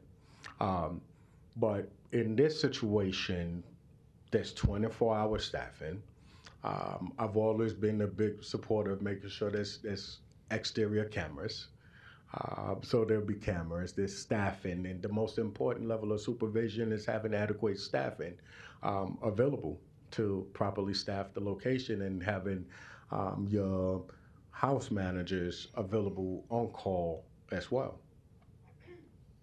Okay, so, but then specifically on well, I guess maybe the security issues. I mean, how would breaches in what you have set up be handled? It sounds like maybe in the past, I probably should have gone at this backwards from where I'm going, but in the past, if there have been some breaches of security, it doesn't sound like they were handled properly. And I just wanted to maybe have you on the record explain how going forward that those kind of issues would be handled. How would people be able to get a hold of you or your whoever the manager is on site or of the site to make sure that those concerns are being addressed? In this, once hopefully we get to a point where the place actually opens, inside on the wall, it would have the supervisor's phone number on the wall and have my contact information. And if you go on our website, nnbsservices.com, you can see our phone numbers on there. You know, so getting hold of someone, it's not difficult at that point because this is a state-regulated program. You know, and filing a complaint is also not difficult at that point because of the same reason. Okay. And then maybe if you would just stay there for a minute, but I think this message or this question is more for Mr. Fanslow. Would a reduction of the number of clients, less than 12, if it were 10 or something less than that, would that change the application for the special use permit, and or would then it have to go either back through planning board's approval and then back to us, or does it even, would it get to a point where maybe it's a conditional use permit or even allowed by right if it gets to a certain number? Dave Fanslow, City Planning. Non-disabled group living facilities always require a special use permit. Okay.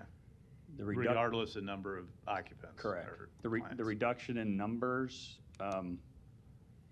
it's not, the code says 8 or less per dwelling unit. So each side of the duplex is its individual dwelling units. That's why it's small group living and not a large group living facility. Okay. And then, so Mr. Fanslow, while I have you then, if the special use permit runs with the operator and not the property, correct? It runs with the property. Not the operator. Correct. You can make it. You can well, make, so, you but could- that was going to be my next question. So go ahead and answer. you could, there's been conditions placed on use permits in the past that it is approved subject to the current operator and not to run with the land. Okay. And if that current operator were to sell the business, that would then require, the special permit then could not just be passed with the sale of the business. It would have to go through to get approval for the new operator. They would have to come through the entitlement process again, yes. Okay, thanks. Doctor, so the operating statement, when I first read through what I think is the operating statement, I'll ask you, so the information that you provided in your materials, one's titled Neurobehavioral Services of Nebraska, and it says edited partially July 13th, 2022. Do you know the document I'm referring to? The one that I have said edited Tuesday, September 6th, unless there's just, what does the first page look like this? The first page starts with just, actually, it doesn't really even have a title. It just says A, and then it says provide additional information on the operation and accessibility of the site and programs offered to the site, include information related to how clients. Yes. Okay, so is this document your operating statement? No, I was just told put something together at that moment so that people can have something to look at or get a better understanding of what we actually do. Okay, so thank you for that clarification. Where is the operating statement? And it's at my office and copy on my laptop. If you want me, I can email that to everyone. I mean, typically that would be one of the items to be submitted with this. So maybe I'll ask Mr. Fanslow, was there not an operating statement submitted with this when it was before planning board? Or do we just not have a copy of that? There were, the operating statement that we received the first time around was not sufficient, and then we did get an updated one, so it was able to be put back on the planning board agenda. Okay, and maybe I'm missing it in here, but I don't know that we have a copy of what. So again, maybe with the layover, we can see that operating statement, because again, I think the operating statement is what we would use. That's the instrument we would use if if we find that there may be cause for consideration of revocation of the special use permit. So I think it's important for us to have the most updated operating statement. You'd agree, I would assume? I would agree. Okay. So maybe during this period, this layover period, in addition to something else I'm going to bring up, we need to make sure that we have the most current operating statement for this facility. Okay? All right, thanks. And then,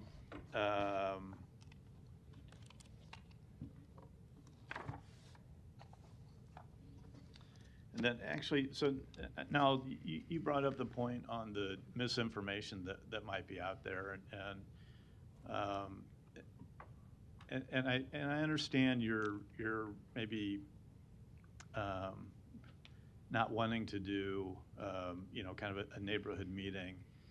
I know you tried before, maybe with the distribution of the flyers and got limited response. I have a feeling if you went through the process again and maybe had the meeting in a location maybe closer to the site, I think you'd have a little better kind of response this time. And I think it gives you an opportunity to dispel some of the disinformation that people are running around with, because they have no other information otherwise. Anyway, I think you get my point. I think I got too many otherwises in there, but I think it would behoove you to go through that process again, because really I think you have a good story, and this isn't the same type of clientele that maybe are currently there. And again, so that's what these people, that's what the neighbors, that's their history. That's what they've been living with. And I think what you're offering is something different. And I think if they know that and they understand that and they understand it's licensed and they understand the level of security that you're talking about, I think those are all things that people with that information could embrace something like this. So I think I would really encourage you to go through that process again and have kind of a neighborhood meeting so that you can address some of these issues. That's all I had. Thank you. Thank you. Ms. Melton, you're recognized. Thank you. Well, first, I want to agree that we have kids that are on waiting lists. They're being sent out of town to other states. I have a current client that may be getting sent to Nevada, and I'd love to keep her here so that she can actually have time with her family. But I also want to say that a number of these kids that are waiting for placement are also in violation of probation, and they are sitting in the juvenile detention center. And so I can also understand why the neighbors don't necessarily want to have 12 of them next door. I mean, that's exactly what you're asking of the neighbors. I don't know that anybody wants to have a mini, juvenile detention center next door to their house. And I think that's what the neighbors are being presented with at this point. And by the way, I know this neighborhood, and I know a lot of the constituents, because at one time this was part of my district. And so, I share the concerns, and I understand the neighborhood. It's a great neighborhood. There's kids and families. Now, perhaps at some point, Dr. Balmer, that maybe this could be a part of the neighborhood. But again, the lack of meetings with the neighborhood and the lack of interaction. Now, I don't think that, a mom with an 11-year-old, she might not necessarily want to be on your advisory board, but I think she wants information to make sure that her 11-year-old's going to be safe. And I think it's reasonable information for her to want without having to commit to being on an advisory board. And I can tell you that I have had an instance, and for the neighbors, if this is a disabled home, even for kids, they don't need our special use permit. So I just want to let you know, the only problem with our current laws is be careful what you keep out, because you could get something worse. I've got a disabled group home. The owners weren't making sure that the disabled persons weren't getting out. The staff was not trained. And basically the residents of the home just became a complete menace for the entire neighborhood, to the point of I had a family calling me at 11:30 at night, terrified because a giant boulder had just been thrown through their window. They have a 4-year-old. Then their cameras were destroyed. The staff was not maintaining the house. The staff was not controlling the people that were in there. And my fear is that this is exactly what this neighborhood could get. And we had the police responding multiple times per week. The problem is there's nothing the city could do to stop that home from operating. Fortunately, what we're hoping is that there's going to be kids moving in and we won't have the kind of the violent adults that were staying there, but you could very well get some violent kids. You're also getting a number of kids. I mean, do you want to come up and address any of that? Because you don't necessarily control who and what you're getting, and the importance of the staff being on time. I mean, at this house we just had, I think the staff might have been throwing as many parties as the residents, or vice versa. I'm not sure. But there was major staffing issues, and you know what the number one problem was? What? Number one, the neighborhood didn't really have anyone to contact. Yes. They didn't have a 24/7 line. And if it takes a city council member having to call in order to get somebody actually to call them back, that's a problem. And that's why I think the neighborhood meeting is so very important. So now we're back to having a second meeting, but 4 months later and a lot of heartache later and a lot of anger and distrust. Now we just had another meeting where they're talking about safety plans and how they're going to fix some things. Still not fixed though. And so in today's economy, we have low unemployment and hopefully you're paying your people well, but can you guarantee the neighbors that you're going to have qualified staff all the time to make sure that the kids living here aren't going to start causing the problem that maybe got them put there in the first place? Thank you. I can tell you're very knowledgeable in this area by the things you have said. And to kind of go back to something that Councilman Festus asked originally in regards to permits and licensing, when it is used as a developmental disability type of group home, they usually there's no additional requirement, that they have to jump through hoops. Unlike what I'm trying to do right now, which is highly regulated. Obviously, that's why I'm in front of you, because of that reason. And there's also a lot of accountability, because if Dote's problem comes up again, I have to come back here again due to people calling, filing complaints. Can I 100% guarantee anything? No. Can I make sure my staff are trained? Yes. That I can do. Do we have guidelines for what we look for in their background checks? Yes. Do we have a list of training curriculum? Yes, we have those things. Like anything else in life, sometimes people get to a point where they get too comfortable. But that's where oversight comes in. That's where the supervisors or the house manager pop-ups comes in. That's where when neighbors call to complain about something, that's when that gets someone like me involved. The reason why I brought up the advisory board when I offered it is to let people know that there's nothing been hidden. It's wide open. I would love to explain what it is, the ultimate goal.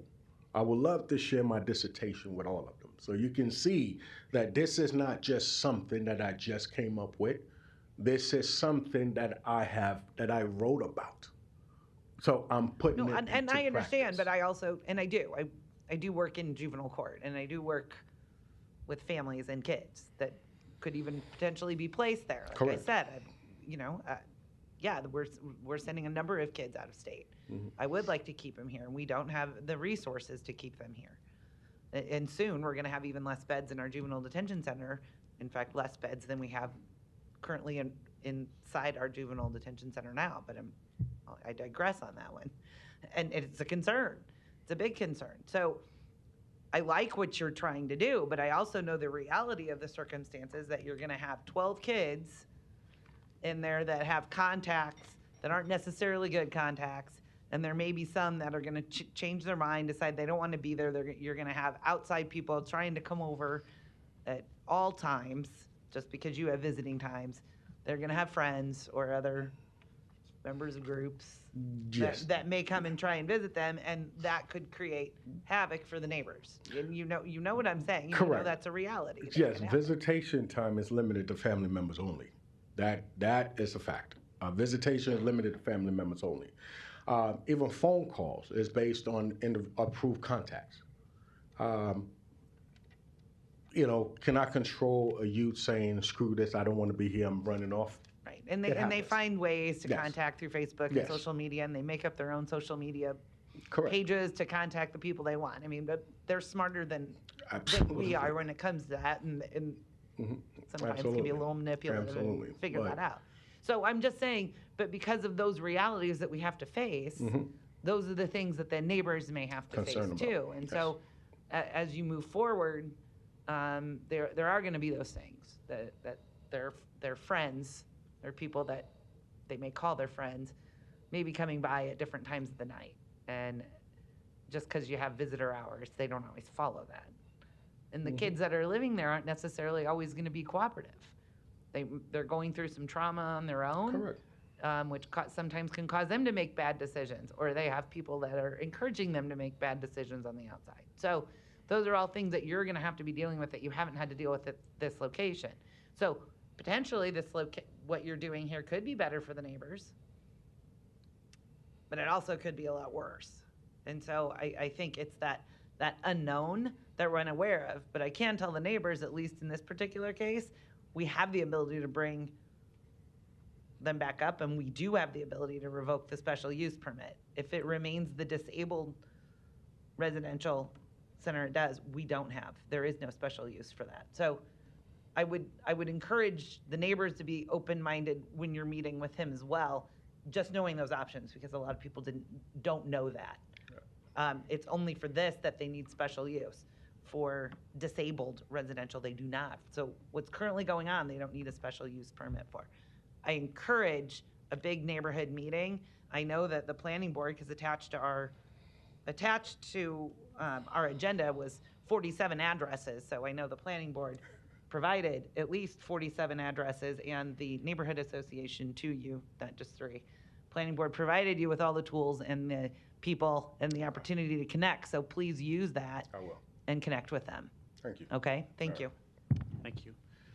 There's no further lights. There is a motion and a second to lay over for 2 weeks. The last thing I would say before calling for that vote is, I don't mean to volunteer you, Mr. Brandon, but you're the one that reached out to me initially and I think has done a lot of legwork and a lot of research on this issue. Might you be willing to continue to serve as a contact point for the immediate neighbors? Yeah, although You can come down if you want. There's also a neighborhood association, I'll point out, the Maple Village Neighborhood Association, who's very active and led by Linda Boers. But they do represent a very broad area there, 90th Street to 680 and Maple to Fort. Yeah, and as Amy Melton pointed out, there are only 45 or so. I'm not completely sure because, like I said, about a block and a half away from where the facility is going to be, those people were not contacted. They're outside of that 600 feet somehow, even though, there are a lot of the very people who had complained that with the existing use that they saw a lot of adverse activity in their areas. I canvassed the neighborhood and put out about 40 flyers over the weekend, and my email address was on there. I don't know, and I begged people to reach out to you, Mr. Festerson. I don't know how many contacts you may have had. Several. But yeah, I'll certainly do whatever I can do. if I could suggest that one of the reasons why I'm here is that it is your passion, but it was difficult to glean exactly what you were doing from the materials put into the public record. And then there were changes asked for, and then so right now the current state of things is that I'm not really completely sure what your operating plan is. Yeah. So I would suggest, and the reason why I asked if you'd be willing to do that, so the two of you can connect on those details and also share them with us. And should there be a meeting called, and I think that's the direction we're providing, I'd be willing to attend and see what we can work out together. So you're talking about like the meeting with the neighbors? Yes, yes. Someone will have to provide a facility for that to happen, though I don't have a big enough garage or whatever. Yep. All right. You bet. Did you want to address that location question? I'll provide a facility for it. Okay, great. That'd be welcome. All right. Okay. I just wanted to let you know that I'm out of town on the 15th. Okay. In the event that the council would want to lay it over a little longer for the neighborhood meeting to happen, and so that we have a full council vote on this special use permit. Okay. Appreciate that. Mr. Harding, is your light on again? I had a similar concern, sitting here thinking that is 2 weeks really enough? I suppose if it's not, we can always lay it over again, but well, I know that, yeah, because then we have 2 weeks off. Yeah, that was my thought. There is, for folks that don't know the city council calendar, there are meetings the 1st, 8th, and the 15th, and then the 6th, 13th, and the 20th. But I think 2 weeks is a reasonable first step here, and if we need to do it longer, we can do it longer. Is that amenable to folks? Okay. All right, that's the motion, and that's the second. Roll call. Johnson. Melton. Palermo. Rowe. Bagley. Harding. Mr. President. Yes. Motion passed 7-0. Thank you. Thanks for your testimony. Item 19, a resolution to approve a special use permit to allow a broadcasting tower in the R5 district with a waiver to section 55-206 height located at 2002 M Street. Planning Board and Planning Department recommend approval. Public hearing and vote on number 19 is today. Proponents, please. Good afternoon. I'm Michelle Roth, Great Plains Land Services, 508 North Polk Circle, Papillion, Nebraska. I'm here representing the applicant, Omaha Cellular Telephone Company, doing business as Verizon Wireless, regarding a communication facility at 2002 M Street. And I'm here to answer any questions you might have. So. Thank you. Any other proponents? Seeing none, any opponents? Public hearing is closed. Motion to approve. Motion and a second. Roll call. Johnson. Melton. Palermo. Rowe. Bagley. Harding. Mr. President. Yes. Item 19 is approved 7-0. Item 20, to consider a Class C liquor license for Bucky Dexter's located at 4213 South 84th Street. Public hearing and vote on number 20 is today. Proponents, please. Yes, good afternoon, Mr. President, members of the council. Sean Kelly, 2804 South 87th Avenue. Appearing on behalf of the applicant, this is just a transfer. The current location has been their license for 25 years, and this is just a transfer, so happy to take any questions. Thank you. Any other proponents? Seeing none, any opponents? Public hearing is closed. Motion and a second. Roll call. Johnson. Melton. Palermo. Rowe. Bagley. Harding. Mr. President. Yes. Item 20 is approved 7-0. Item 21, to consider a Class I liquor license for Flying Timber located at 1507 Farnham Street. The applicant has requested a layover to November 15th. Is there a motion? Motion to approve. Motion to lay over. Until November 15th? Okay, there's a motion and a second. Roll call. Johnson. Melton. Palermo. Rowe. Bagley. Harding.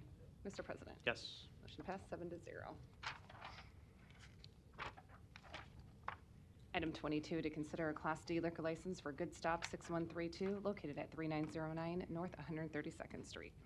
Public hearing and vote on number 22 is today. I believe we have the applicant by Zoom. Okay. Mr. Thompson, we'll get you off mute here in a second. Okay, try that. Yep, this is Joe Thompson on behalf of Casey's, 4822 South 143rd.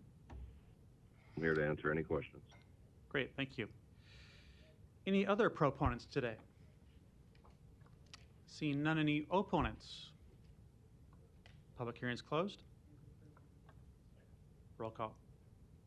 Johnson. Melton. Palermo. Rowe. Bagley. Harding. Mr. President. Yes. Item 22 is approved, 7-0.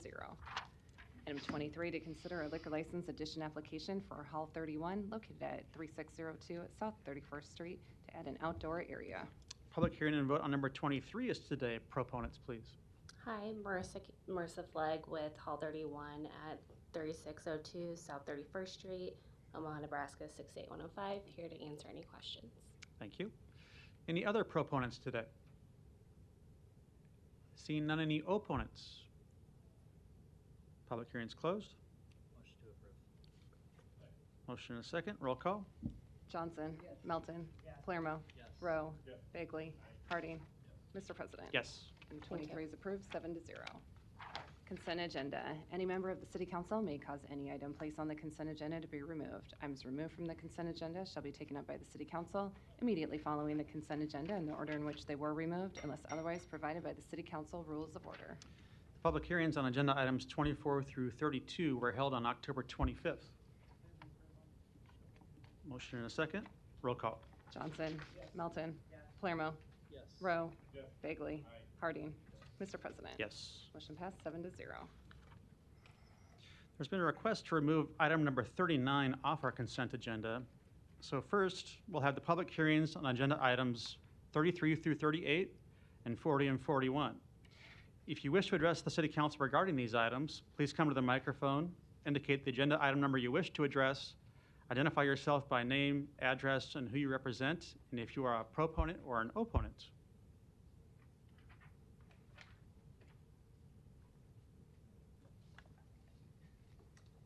Hello. Evan Schweitz at Metro Transit, 2222 Cummings Street. I'm here to express support for item 40 and answer any questions you may have. Great. Thank you. Any other testifiers on these items?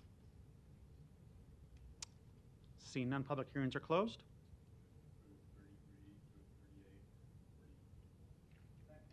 Motion and a second. Roll call. Johnson. Melton. Palermo. Rowe. Bagley. Harding. Mr. President. Yes. Motion passed, 7-0.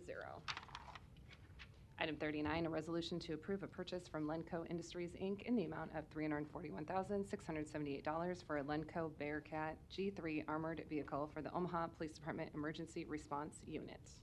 Public hearing and vote on number 39 is today. Proponents, please. Deputy Chief Gray. Good afternoon, Council. Scott Gray, Deputy Chief, Omaha Police Department, over Uniform Patrol, Tactical Operations. With me is Lieutenant Jake Ratonia, Commander of the SWAT Unit. Today, with your permission, I'll start with just a brief overview for the need for this purchase, kind of some of the history behind it, and then Lieutenant Ratonia can provide some more specifics on kind of a comparison of what we have now, what we're proposing to purchase, and some more details on the specific need.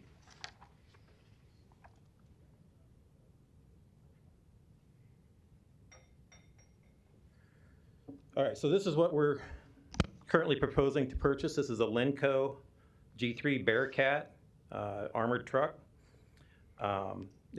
Contrary to some of the social media chatter, is not a tank. It's not a military vehicle. It's not designed for combat operations.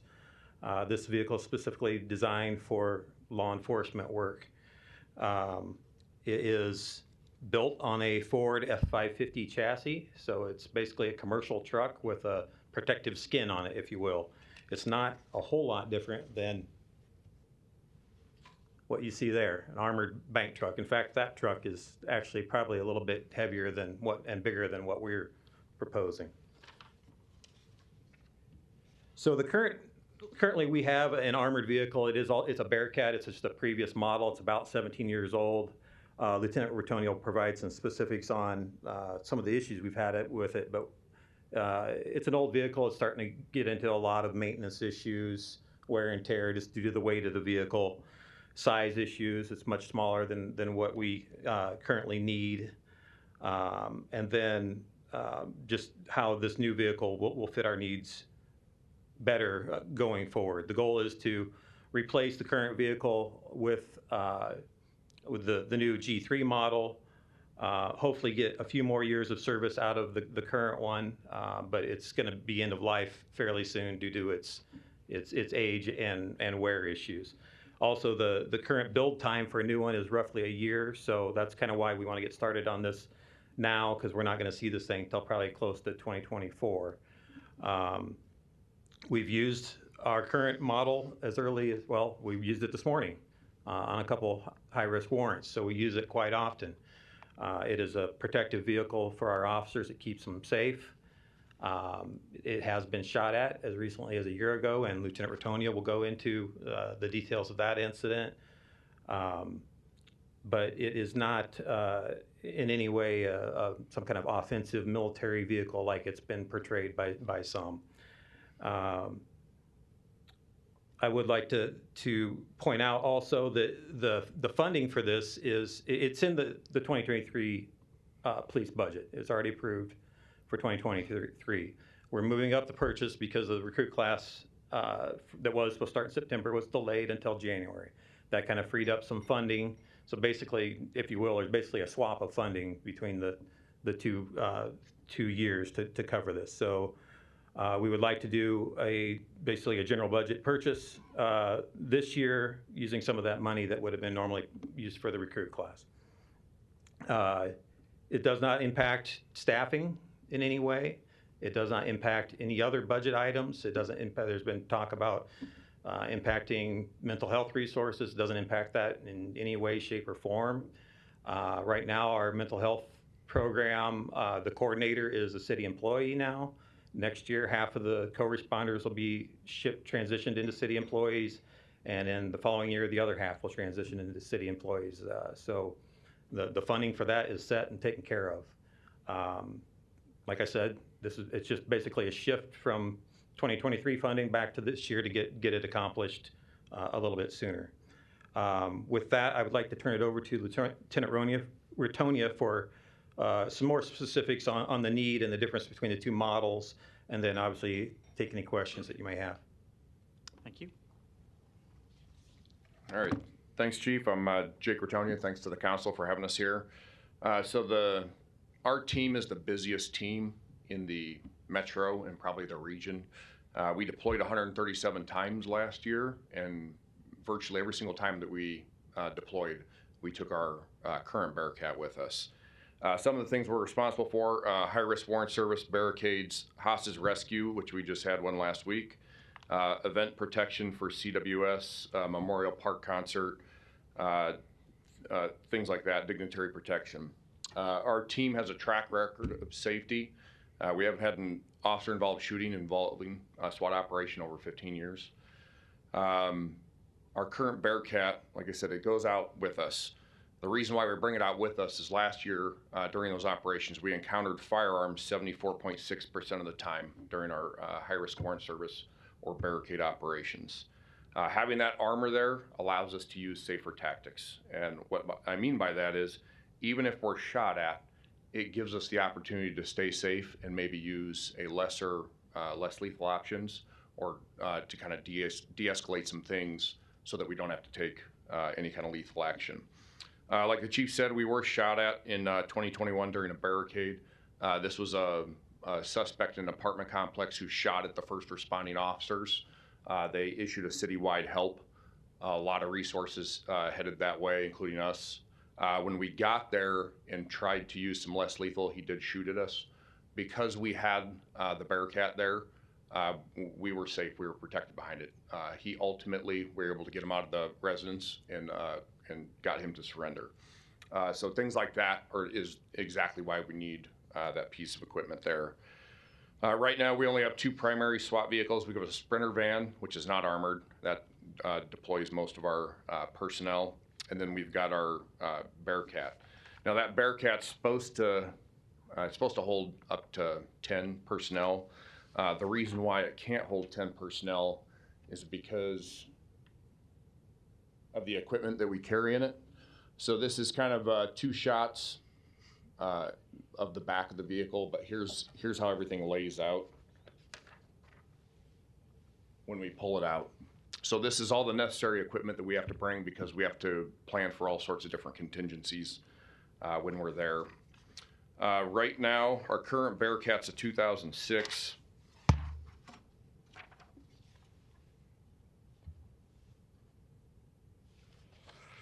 It's a 2006, and so this is where, a photo of it, obviously when we're doing a vehicle display for the community. It's approaching 17 years old. While it only has 35,000 miles, that F-450 chassis that it was built on has had 18,000 pounds of armor sitting on it that entire time. Over that time, that weight has taken a toll on the suspension, the brakes, the motor. Just in the last 2 years, we had 2 instances of what we call death wobble, where the steering wheel shook so violently that the truck almost careened out of control. And so having an 18,000 pound vehicle going down Dodge, losing control is obviously a concern to us. It only has 2 spotlights. That's very hard for us because we don't always get to pick how we orient the vehicle on a residence. They're old spotlights. They're not like the new nice LEDs. We have no cameras on it. It's mainly designed to be driven on road. And so if we get into a situation where we have to go, say, search for an armed party out in a field, we're very leery to take it off road in that condition. Last week when we did have that hostage rescue during a barricade, our truck was down for maintenance. I had to call the FBI to use their truck. And then I also had to call Pot County Sheriff to call for a very specialized piece of equipment that was also armored. The new truck obviously is going to be a replacement for the old. It needs to be reliable. Some of the things that the new one brings to the table, it's a 4-door. It's built on a diesel turbo F550 chassis. Has better brakes and a much better motor to handle that personnel and equipment, so we can fit more personnel in there. That G3 package is meant to be driven off-road. And so if we have to go search for someone through a field, if we have to drive around the backside of a house to use it for protection, the chances of it getting stuck are going to be a lot less. Some of the other things that we're going to have on there, 360-degree camera system with a DVR, which is going to document what we're doing. It's going to record anything that we might have to do. The new truck has, I believe, a total of 10 lights. We've got 4 spotlights, we've got alley lights, we've got takedown lights. Basically, we can use light as a tactic to keep us safe when we're operating in front of something. It's got some of the things that are plaguing our current truck is corrosion. We're in Nebraska, a lot of salt. The armor's starting to rust. The new truck will have bedrock paint for better corrosion resistance. It's going to have a larger capacity fuel cell, so if we're stuck out on an operation for a long period of time, it can idle and it can keep us safe inside. Have better AC and heating just for the occupants inside. Things like that are what's going to make the difference as we move forward. Like I said, we've also said on the team, this truck isn't for us, it's for the next generation. I've been with the department now for coming up on 24 years, but we have young SWAT officers that need to go out there and be able to use it. Yeah, that is pretty much it in terms of the differences between the 2 trucks, and I'll entertain any questions that you might have. Okay, thank you. Any other proponents that want to speak today?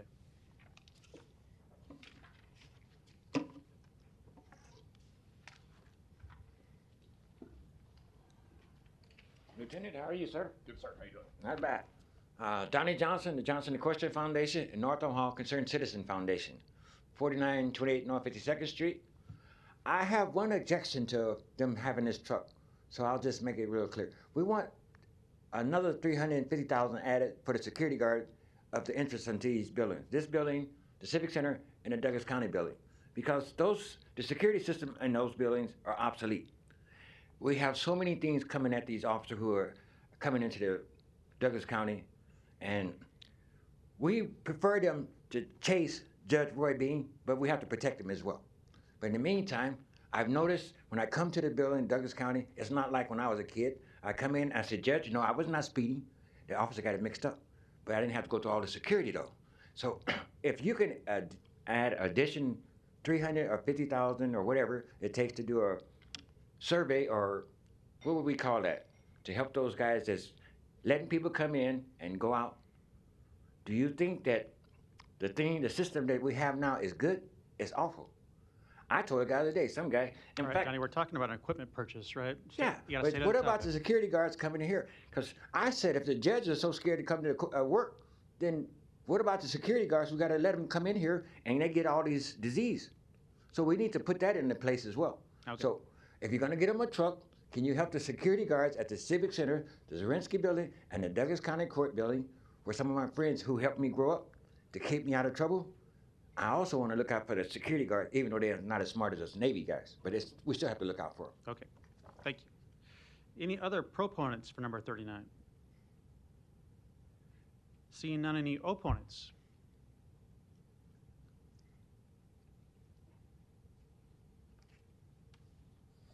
Hello, my name is Alex Hayden, and I live at 2318 North 143rd Avenue, or Councilwoman Melton's problem.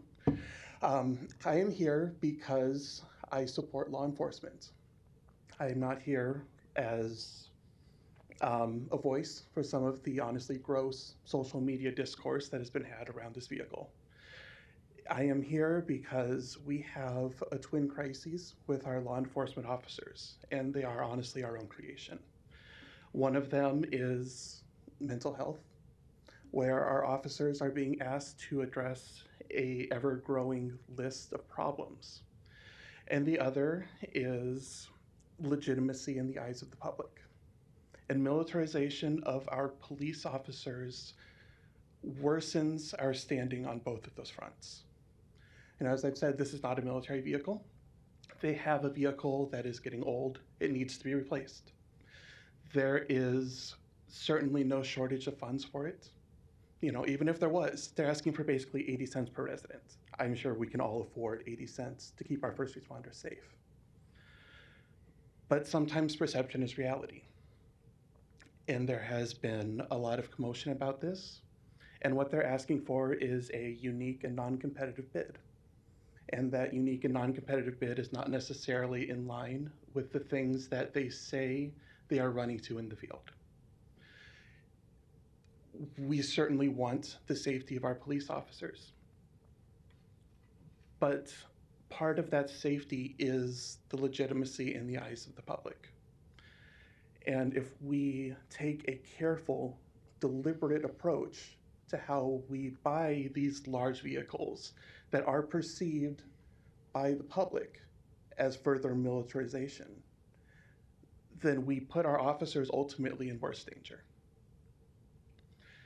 I have friends, not on Omaha Police Department, but with the Sheriff's Office and with corrections, and they would certainly be the first to say that the city can and should do more for their mental well-being and for their community outreach. And a step like this, while certainly affordable, makes those other efforts that we need, that are important for the continuing function of our city, for the maintenance of law and order here in Omaha, is really set back by a purchase like this. We don't necessarily need something that looks an awful lot like an armored Hummer. We need to protect our officers. But does that mean that we need this unique and non-competitive bid? Or can we be looking at other ways to keep our officers safe? Thank you. Thank you. Any other opponents today? Seeing none, public hearing is closed. Mr. Harding, you're recognized. Thank you, Mr. President. So public safety is a priority of this administration, and you guys don't need to stand up yet. I might have a couple of minutes here. You know, it's a priority, I know, of this administration, and is of mine as well. And you know, recently this council approved the purchase of, you know, modern needed equipment for fire department, so that we would ensure that the men and women of our fire force would be able to have the requisite tools to do their job, and to make sure that public safety was first and foremost. And the police are asking us, they're here before us today, asking for approval for the ability to purchase this piece of equipment, which, much like fire, will allow the men and women of our police department to have the tools necessary to protect and serve the public. This is not a tank. I'll refer maybe to a little bit to Mr. Hayden's comments of, I would agree with, the social media, some of the pictures I saw on social media of what we were asking for were astounding. I mean, it's obviously an attempt to control a conversation of misinformation, to dissuade the public from knowing what this really is. I mean, we had a picture of Deputy Chief Gray put up a picture of kind of a prototype of what this is, and comparing it to kind of what we have today, which is over 15 years old. It does look like a Brinks truck or a truck you'd see at the bank, or servicing an ATM, or going to Target. I mean, this is not a tank. So I wanted to make sure we had that on record too. But I appreciate Mr. Hayden's comments about that and the influence that social media can have on this. But and I think Lieutenant Ratonia stated that it sits on the same chassis that one of those bank trucks sits on. I don't know if it's a 450 or a 550, but regardless, I mean it sits on a similar chassis. And it's not. This is not a new purchase either. I've gotten a lot of emails about we don't need to have this new equipment to be to militarizing our police force, and this is a replacement vehicle of something that's over, like I said, over 15 years. And I'm sure if I went to replace, I don't even know if Ford makes a Taurus anymore, but if I went to replace my Ford Taurus from 2006, it would look a little different today than it did back then, but it essentially serves the same purpose with upgraded equipment on it.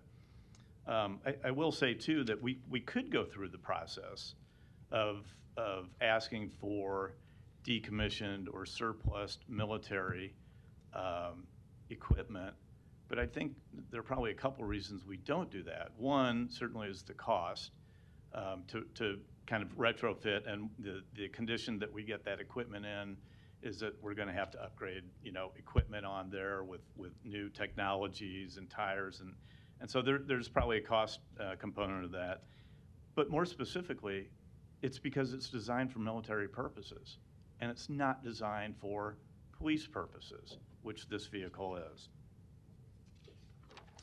So as was pointed out too by Lieutenant Ratonia, I mean, last year this vehicle was utilized almost 150 times.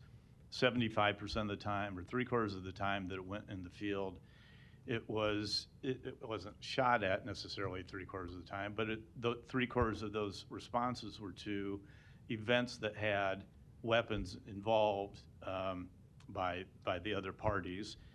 And as has been pointed out by a couple of examples again that Lieutenant Ratonia used, was actually used to de-escalate the situation rather than escalate the situation. And I think those are important parts or components to consider when looking at this. And then again, as Lieutenant Deputy Chief Gray pointed out, this is not an additional expense because the police recruit class for 2022 was pushed into January of 23. It made some of those funds available, and because of the lead time on this being about 12 months, it makes sense to take those the monies that were appropriated for this in 23, but use it in lieu of that class. again, I won't say it's cost neutral. I'm sure there's a difference in the pricing, but that was what allowed us to do this. And again, to Mr. Hayden's point, as well as others, this does not take away from our co-responders program. We have continually built up that program over the years. We will continue to do so with each budget that goes by. Mental health is certainly a huge component, and what we ask our men and women of Blue to deal with every day when they're meeting the general public in all types of situations. So we will continue to grow those programs, but we must maintain also the ability for and provide our men and women in Blue the necessary equipment so that they can protect and serve our public. Thank you. Mr. Begley, you're recognized. Thanks, Mr. President. Chief Gray and Lieutenant Ratunya, good afternoon. Good afternoon. I appreciated the presentation both of you gave this morning in pre-council, and having that picture and articulating, here's what it looks like, here's a visual of it. We talked this morning about a call you had at, was it a Motel 6 recently? If you can, please explain to the public the use of that vehicle and what that call entailed and the results, end of that call, what happened. Certainly. So officers had chased a stolen vehicle and they lost it. And when they spotted that stolen vehicle again at approximately 4 o'clock in the morning, they located it inside that 119 J Street, the Motel 6 there. They reviewed video, and the last thing they saw with this known violent offender was him dragging his girlfriend by the hair while she was holding their 2-month-old baby into the hotel room. So immediately, based on his history, he had shot at her a month prior. He had punched her, physically assaulted her a week prior. And then we have this instance. So our uptake as to how badly this could have turned out was, we were pretty quick to recognize we've got to rescue them. The way the hotel was set up, they were on a second floor. And so what we would have generally used our Bearcat for is on the exterior. We would have put someone up in the turret so they could cover that window from the outside while our team worked from the inside, because we want to be able to cover both sides.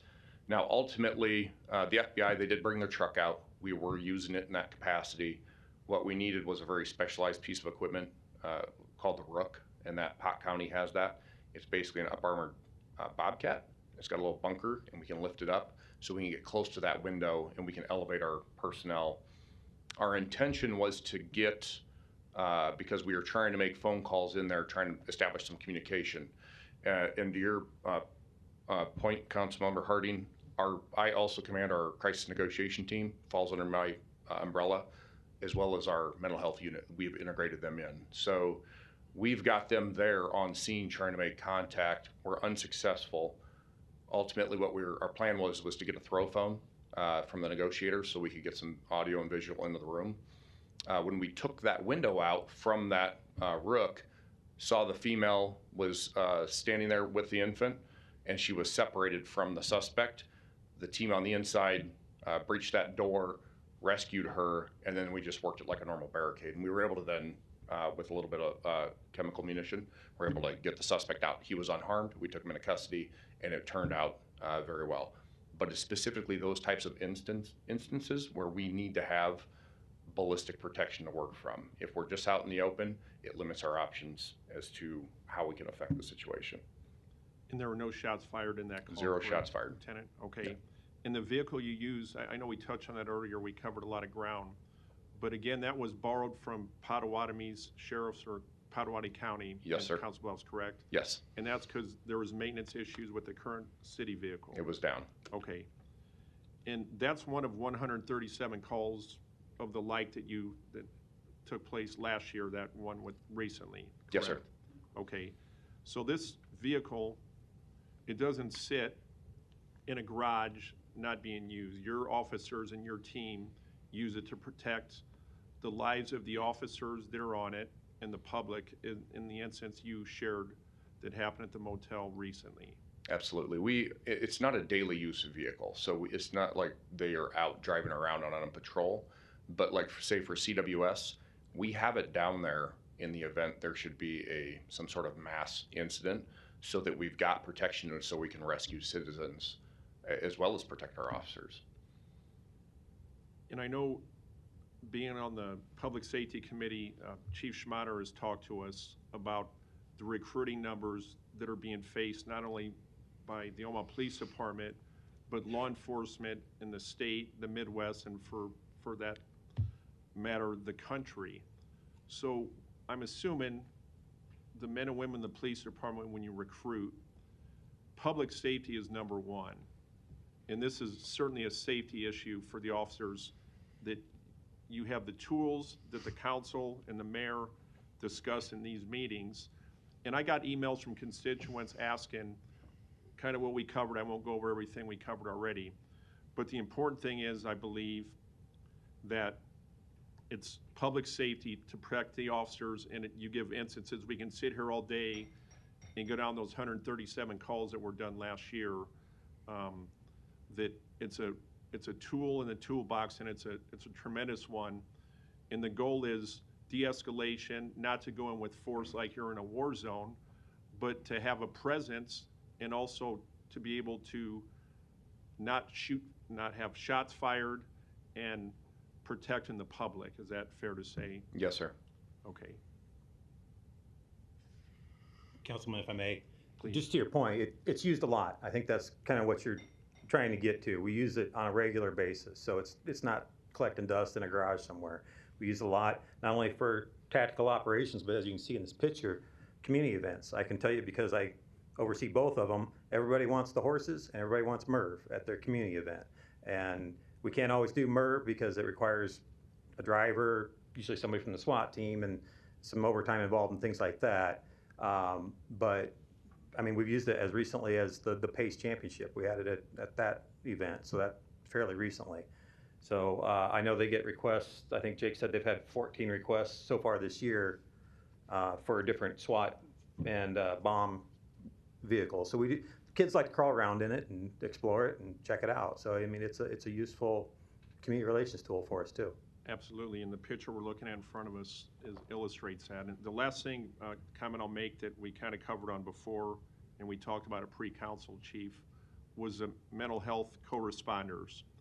In no way is the staffing of that position that the Omaha Police Department has invested in going to be impacted by this. In other words, somebody emails and says, don't spend $300 and some thousand on this, spend it on mental health co-responders. And I think we all agree in the last few years that's become a high priority for the Omaha Police Department. So can you tell us here today, Chief, that in no way will this impact the mental health co-responders that the city of Omaha Police Department has right now? Yeah, that's correct. This does not impact the budget for that program whatsoever. That is an extremely important program to our department, to the city, to our officers. I mean, they've gone from, when it first started, being a little bit reluctant about having some civilian mental health practitioner with them, to now they beg for them to come to calls and help them, because they truly are effective at de-escalating situations. They do a lot of work with just setting up kind of some treatment plans long-term with individuals that, mainly just nonviolent individuals that like to call 911 a lot and use up a lot of resources. So they do a lot of that kind of thing where they just divert people to other resources rather than using up 911 and police and fire's time. But no, it does not, there's no impact on their budget. Okay, I appreciate both of you. You can sit down. I appreciate that. For the reasons that we talked about here today, and the reasons that I support the Omaha Fire Department that was mentioned, I believe by Councilmember Melton earlier, or Harding, I'm sorry, it's important that we give the tools to keep the men and women in the Omaha Fire Department and Omaha Police Department safe. And this certainly is one of those tools that I'll be supporting that today. Thanks, Mr. President. Thank you. Ms. Melton, you're recognized. Thank you. And I won't repeat, I concur with Councilman Begley and Councilman Harding on everything that they said. And I think that that's what the public needs to be reminded of. And I have to remind, I know Mr. Hayden, I appreciate the fact that you came here and spoke, but I also need to let you know that I don't base my decisions based on misinformation that goes out to the public. And the people that believe it. We aren't adding or militarizing our police because the police actually already have this vehicle. We're just replacing it because the vehicle is so old. It's a 2006. It just isn't going to run anymore. And we're replacing it with just a 2022, 23 version. If we didn't do this, we actually would be taking a vehicle away. And what would that say to the SWAT team? Hi, SWAT team. I mean, you work so hard. You go to all of the most dangerous calls. And by the way, we're going to take away the vehicle that you go in. Every major city in the United States has at least one SWAT vehicle, if not more than one. They have more than one SWAT team and more. And so, I mean, this isn't something that new to us. I mean, but we would literally probably be one of the only top 50 cities without one. And what we would be doing if we didn't replace this, ours currently is at a point where it's not going to be usable anymore. And I think what we would be saying to not just the SWAT, but to our police force, we don't really care. We don't care if you're protected. And in fact, we're basically, it'd be a way of almost defunding you, right? Just take away the things that you need. It also would hurt the recruitment. Our recruitment's already down. I understand that, that it's that perception problem that maybe people are scared to maybe be a police officer. But if we're not providing police officers with the tools that they need, it's going to be really hard to encourage. It'd be hard for me to encourage. I only have sons. If I had a daughter, I'd encourage my sons to become police officers if I didn't think that they were going to be provided with the tools that they needed, such as this, to keep them safe when they're responding to protect me and protect others in our community. And so that, in addition to all the other reasons, I fully support this. The cost, I think, is in line with what it would cost for this type of vehicle. And it is kind of a unique purchase. So it's not something that we can bid out to any one of our fine auto dealers that we have here that sometimes we can do with other city vehicles. This is extremely specialized, and we want to make sure that we are getting what we're paying for. So a unique bid on this is not unusual. And with that, I completely support it, and I will move to approve this item. There's a motion and a second. Ms. Johnson, you're recognized. Thank you, Mr. President.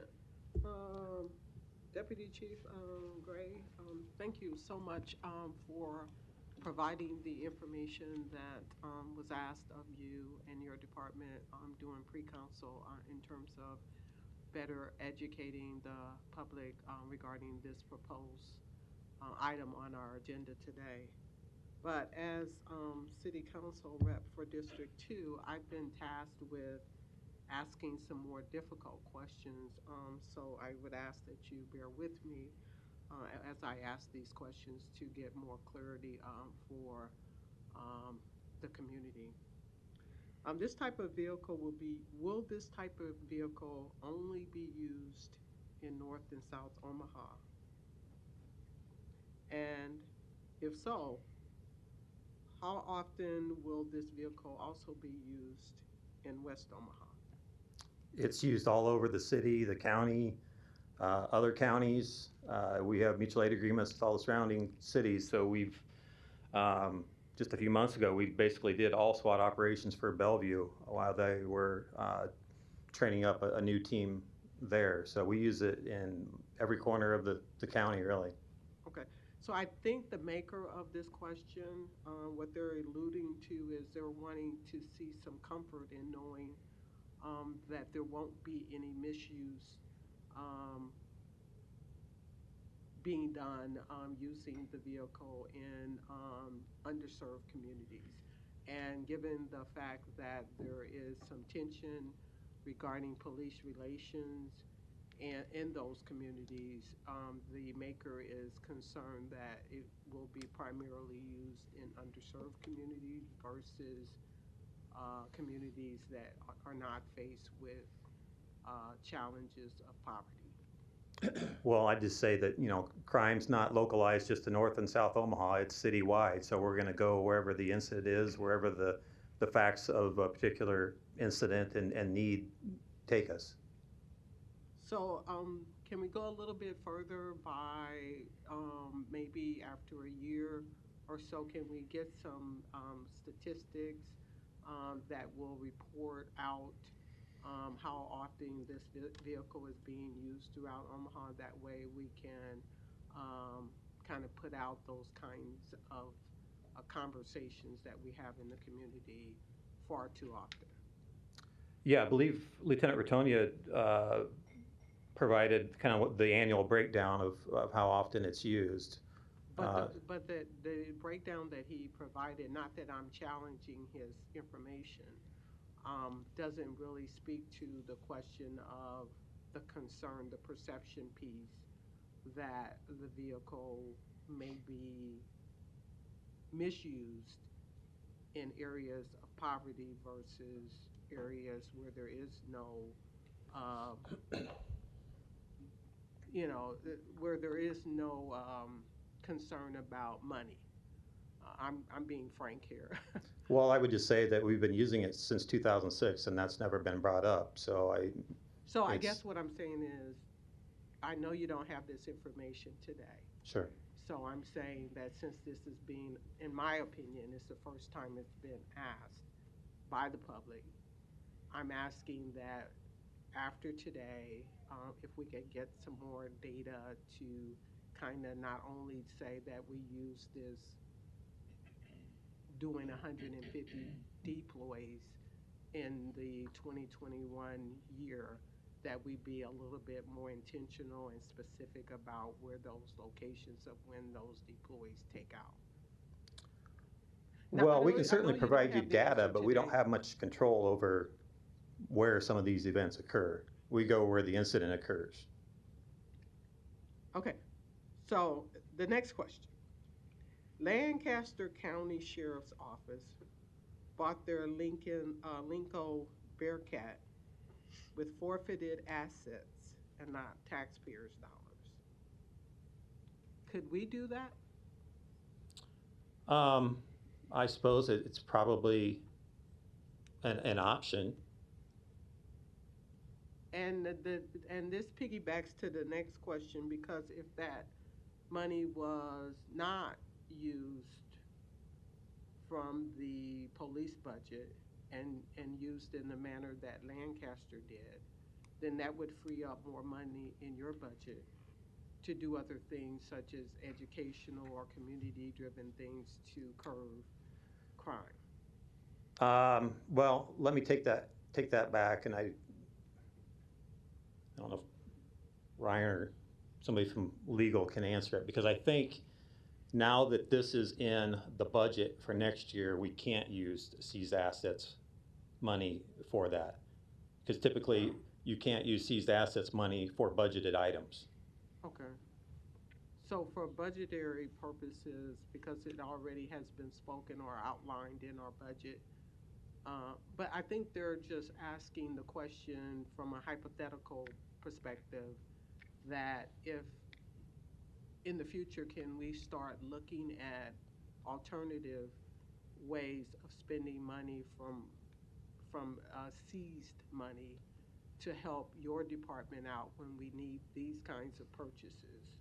Yeah, and that absolutely. way it would free up opportunities for that same money that would be earmarked in this case to things like education and things and other things that would be more community driven to reduce crime in the community.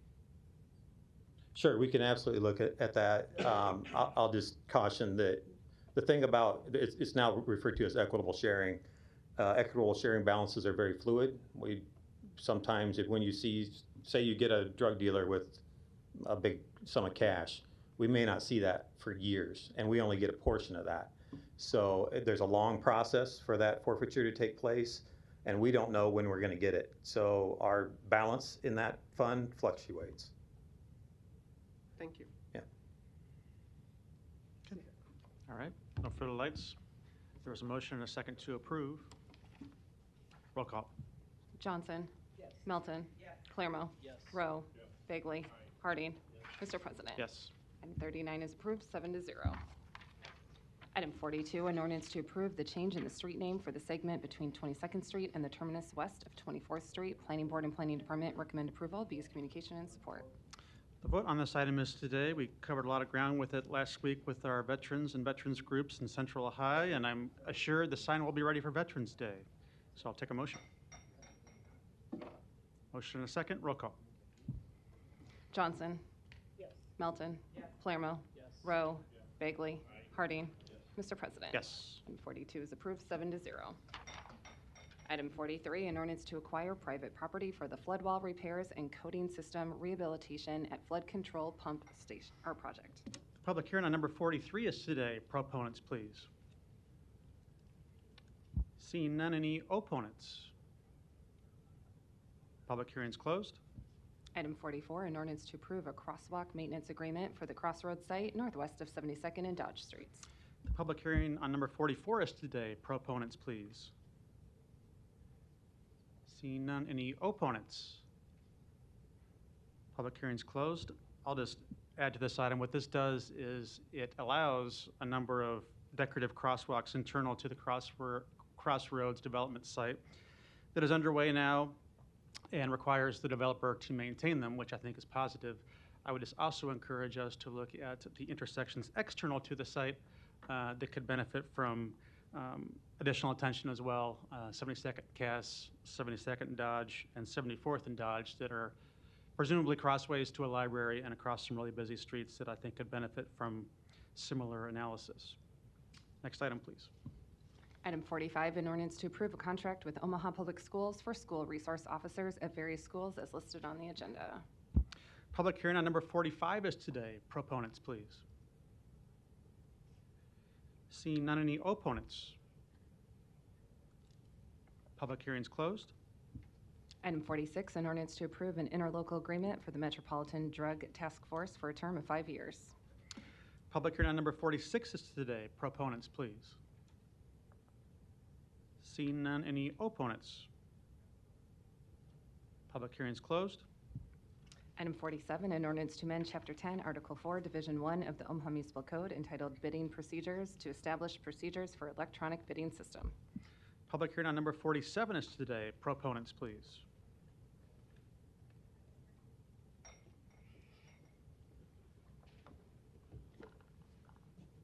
I waited a long time to say this. Jared Anderson, City of Omaha Human Rights and Relations, we are in support of this agenda item. You're not just talking about today, you're talking about years, right? Any other proponents today? Seeing none, any opponents? Public hearing is closed. Mr. Palermo, you're recognized. Thank you, Mr. President. And if I had somebody to hug, I guess it would be you because you came down here. We all have been talking about this as a council in different city departments, in the clerk's office, and law, about how this is necessary for big companies and small companies for the city of Omaha to save money.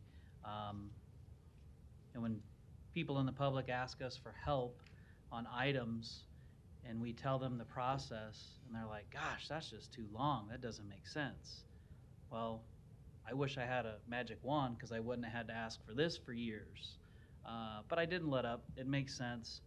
It truly does save the city of Omaha money, and if that's our end goal, then this won't be perfect because nothing is, but it'll certainly help with that bid that we're looking for, as we know we receive less and less of them to benefit the city and maybe taking that lower bid. So I may have more to say next week. We've been here a while now, but I would assume we would all be in agreement that this might be a 7-0 vote. So thank you, Mr. President. Thank you. And because I believe that's true and it could likely be on consent agenda, I will just ask you a couple questions today. I obviously support this as well. I know Councilman Palermo has been a champion of this for a long time, but I just wanted to have a couple clarifications on the record. Sure. Your name and Jared address. Anderson, Omaha Human Rights and Relations Department. Great, thank you.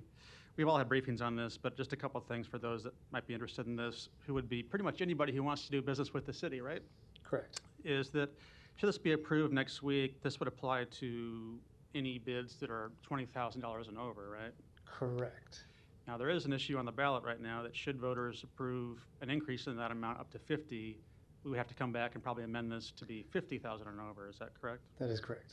Okay. And then if both those things occur, what can bidders expect in terms of a transition or the timing of this if this is approved next week? I might actually suggest somebody from Public Works is more qualified to answer that question for me. Okay. Purchasing, Ryan Wiesen. Eric Carlson. Assistant City Attorney, I can answer that question as well. Should this be approved, this would change the Omaha Municipal Code to allow the city to implement an electronic bidding platform and accept bids electronically. Once those ordinances are changed to allow that, the purchasing agent would then designate a platform, and that platform would be implemented through the Douglas Omaha Technology Commission, or DOTComm. I believe that the purchasing department and Eric Carlson may be able to shed more light on this, anticipates beginning the electronic transit bidding platform transition process around the first of the year, and he can perhaps shed more light on that. Go ahead. Eric Carlson, City of Omaha, Purchasing. And yeah, thank you for that, Ryan, and you as well, Jared. Yeah, we're all very excited about this opportunity and looking forward to hopefully getting this approved next week. We will work diligently once we do have the approval and can procure the platform in terms of setting up the actual plan for implementation, training, communication, everything. And we're certainly working through Human Rights and Relations, the Chamber of Commerce and the REACH program. We're going to do everything we can to make sure that people know well in advance that this is happening so that we've got a smooth transition. You're right, Councilman Palermo, obviously nothing's perfect, but I think this is certainly going to get us in the right direction of providing that consistency, transparency, and improve the process for you guys in terms of the bids, and totally minimize the number of appeals and things that come before you, based on missing documents and things like that, and that's our goal. So you're hopeful that would be in place by January 1st? Well, we're going to start working towards implementing the planning after the first of the year. There's going to be a transitionary period of at least 3 months where we'll allow bids to be submitted like they are now, because we want to make sure folks have an opportunity to get registered, understand the platform, and before we actually make it 100% online. Yeah, and that's what I wanted people to know, is that there will be a transition time as you're making sure everyone understands how to do this correctly, and until we shift to entirely electronic. Correct. Right? Yeah, we want to make sure we allow plenty of time before we pull the plug, so to speak, on the current process. Yeah, and you mentioned you've talked with the Chamber and the REACH program, and obviously the SCB program is now run out of HR&R, so you'll give us some attention to those contractors too, to make sure they're up to speed and aware of this change too, right? Yeah, absolutely. And if it mentions that in the ordinance, we're actually going to have a workstation in our office. Like I mentioned to you folks when we met with you earlier, that we'll have a place for folks to come and get registered on the platform so that we can make sure there's no obstacles to them participating in an online bidding process. Great. Thank you. I look forward to supporting this next week too. No further lights. Next item. Item 48, Erickson Construction appeals the rejection of their bid from September 14th, 2022 for OPW 53979 Papio WRRF Belt Filter Press Expansion. This is a bid rejection appeal. We'll first hear from the appellant. If you want to state your name and address and reason for your appeal. Todd Beatty, Erickson Construction, 7419 North 116th Avenue Circle. I'm Jenny Erickson with Erickson Construction. Address 13429 Spring Ridge Loop in Blair, Nebraska 68008. We bid the Papio Belt Filter Press project, submitted a bid of $2,884,000, and we're the low bidder on that project. We were then notified that that was rejected because of an administrative error. Do you want me to kind of go through the whole details of everything that we have? Yeah, maybe a summary of your appeal, and Okay, then we'll see if you have questions. Yeah. So I submitted an appeal. I don't know if everybody has a copy of that was submitted to the clerk. With that, on attachment A, the participant disclosure form, it asked for the identified scope. So the way we always do that is we wrote the scope of work that the ESB, the Emerging Small Business, was going to be doing, and that is demolition. We were notified that we were rejected because that scope did not state the specific code that they are registered under, and that demolition is not a registered code. There are two different things that emerging small businesses can register under, the NAICS code and also the City of Omaha Product and Services Classification. So the ESB that we had listed on this document is Kester Construction, and they are registered with the City of Omaha under item classification 59, which is a contractor of public works. So that is the code that they are registered under. The actual scope of work they are doing in a public works building is demolition. So we are appealing this on the fact of the form itself did not ask for the code or the classification. The form asked for the scope of work being performed, and so that's what we listed. We also sent notice to the City of Omaha asking that this form be amended, because if the city is going to hold accountable wanting a code or a classification, that should be asked for instead of asking for the code or the scope of work. I know the next lowest bidder was Building Crafts. Correct. And they submitted a bid for $2,995,000. So it's an additional $110,000 the city's going to be incurring over a clerical error like this that we feel the form is not asking for the proper things. Anything you have to add to that? Okay. Any questions? We'd definitely be welcome to answer them. Thank you. I think we'll have some, but first we'll hear from the city. Is it Ms. Tiffany Pierce?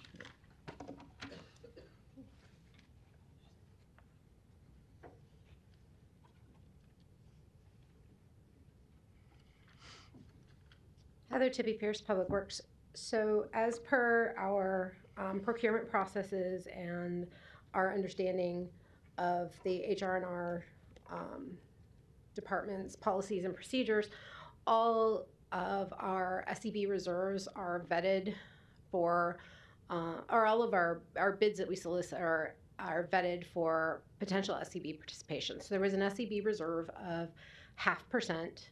And we set it that way to leave discretion to the general contractor as to which SEBs they would like to utilize for this project. On the back end, then, we have to review all of our bids to make sure that the vendors identified are actually registered with the Small and Emerging Small Business Program. We have always been instructed that those registrations, per the ordinance, are based upon the scopes of work as concur with the NAICS or the NAICS code system. That's a federal, actually an international system, replaced the old SIC codes, if you guys remember those, that are standardized across all of North America. So the U.S. Small Business Administration chose to use that in determining what is a small business. Our ordinances then scale that down even further, so we kind of have to follow the same pattern that the federal government utilizes. So all of our determinations as to whether or not a vendor to us is registered as a small or emerging small business is based on, does the scope identified match the NAICS code that company is actually certified as a vendor. So, and HR&R does those determinations. So we look at HR&R's list. We encourage all of our contractors to look at HR&R's list. I believe that the purchasing department maintains their own bid lists for their internal purposes, for notification purposes and processing purposes. However, we have always been instructed as a Public Works Department to follow the ordinances and to look at whether or not a firm is certified as an SEB based on the determinations made by HR&R and the NAICS codes. So when we look at the scope identified on that form, we have to work with HR&R to make sure that that scope is a scope that matches the work that's done under the NAICS code that that company is authorized under. In this case, I worked with Christian Espinoza from the HR&R department, and we looked at Erickson's bid.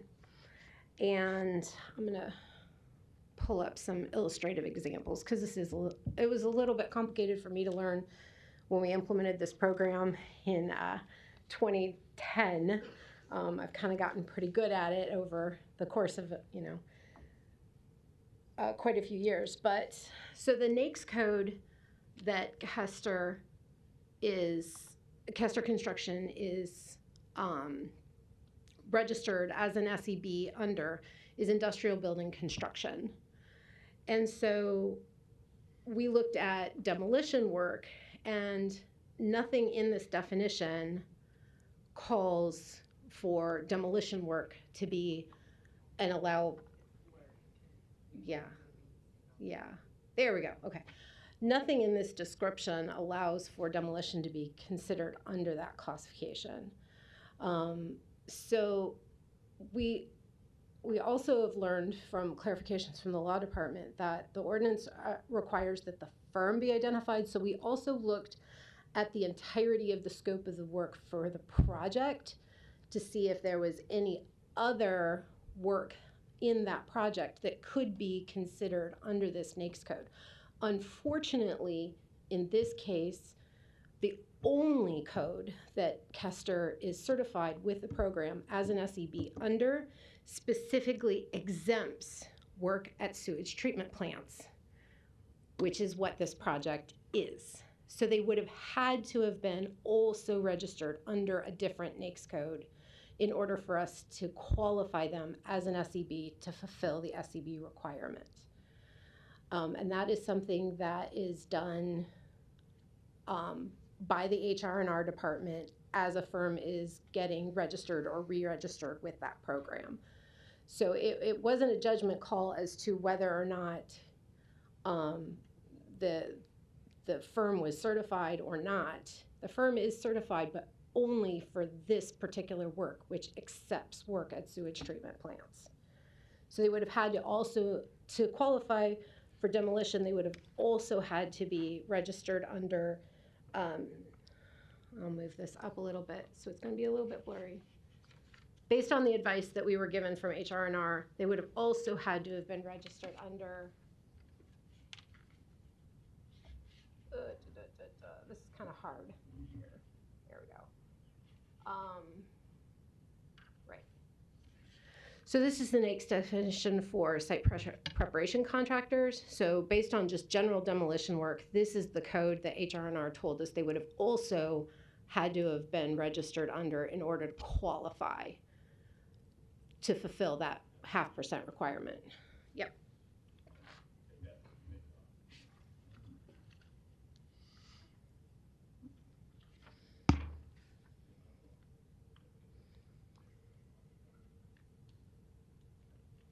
There you go. So if Kester had also been doing this as a scope of work, they should have also been registered under the NAICS code. They weren't. So it's unfortunately not one of those situations that's as cut and dried as you forgot a form. This was a situation where we had to work very closely with the HR&R department to verify, you know, does this qualify, does it not? And we were informed that based on not just the scope of work that was identified, but any scope of work for the project, Kester would not be qualified as an SEB. Okay. All right. We'll move to, I see you might want to say something. I'm sure somebody will, I'm going to have you wait for a minute though. Okay. We'll see if council members have questions and I'll recognize you if somebody doesn't. Okay. Ms. Melton. Thank you. Well, and I guess I just want to make a couple statements because initially my thoughts were if Kester Construction is listed as an SEB, I was having concerns that they were denied. But now I understand you got further into it. They're an SEB under a completely different category and it accepts sewer treatment. Is that correct, Ms. Pierce? If you want to. Heather Tippy Pierce, Public Works. So yeah, we look at two things. No, I just did yes or no. Oh, so it was yes. accepted. You can't. It's an SEB, but the SEB they're registered actually says they can't do sewer treatment, right? They cannot do construction and sewage treatment plant. And then the one they needed to be that included demolition, they weren't registered as. Is that correct? Correct. All right, yes. that's not. Thank you. If you guys could, if you could step up. So I mean, initially I was very concerned. I thought, well, you know, if they're on there, I agree. I read your letter, which I thought was very compelling. I understand that. But I do understand that for purposes of the SEB, we have to follow our ordinances, and our ordinances say they have to be an SEB qualified under the SEB program for what they're doing. So as much as I just want to let you know, as much as I really wanted to support you in this bid rejection, what I think is it's an unfortunate mistake that the next time you bid, that you have to make sure that the SEB go to their qualifications and make sure they're registered that way. I think they're registered, and I guess, correct me if I'm wrong, they're registered two ways, and that's what I put on there.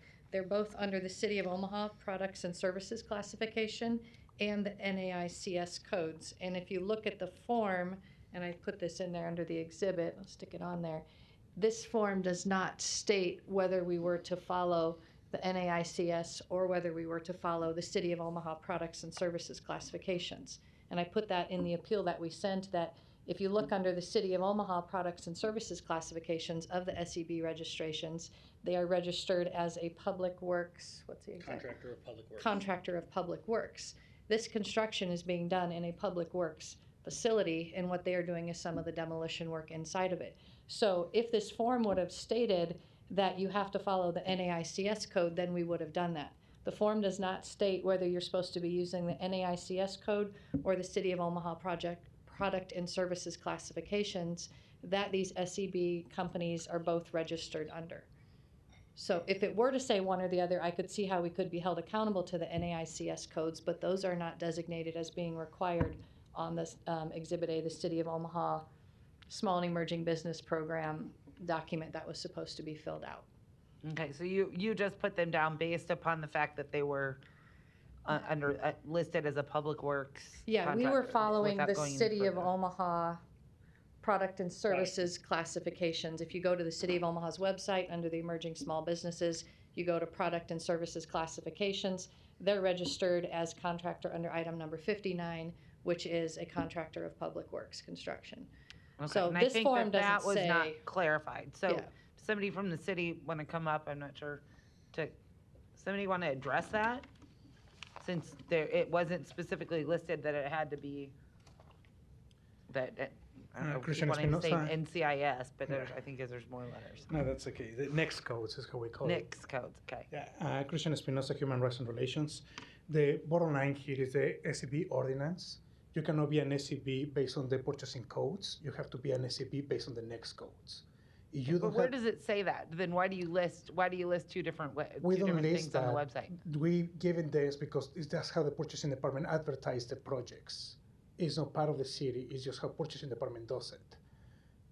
What we do in order to qualify an SEB, I look at the next codes, look at the gross receipts, and if they qualify for the specific next code that they are submitted in, then I approve or I deny. Okay, so how are the bidders supposed to know that? Oh, the Where is bidders, that listed? It is common knowledge that everybody in the construction world use the next codes. If you're going to do a water treatment plant, you have to know the next codes to do that. Every time that you register for a federal project, a state project, everything is next codes. Nobody uses the purchasing codes in the construction world. We But why use the next doesn't it? codes. Why doesn't it say that instead? Because you're saying purchasing then doesn't put NICS codes in there. It's just supposed to be common knowledge. The purchasing department uses this internally to advertise the projects. They don't use it to determine if there is an SEB or not.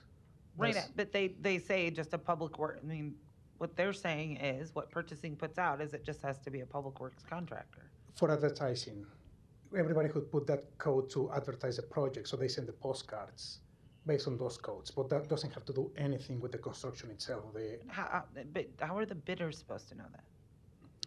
In general, construction bidders know that everybody goes to the next codes, and SEBs knows because I sit down with them, we go through the process, and I tell them, you are certified under this next code.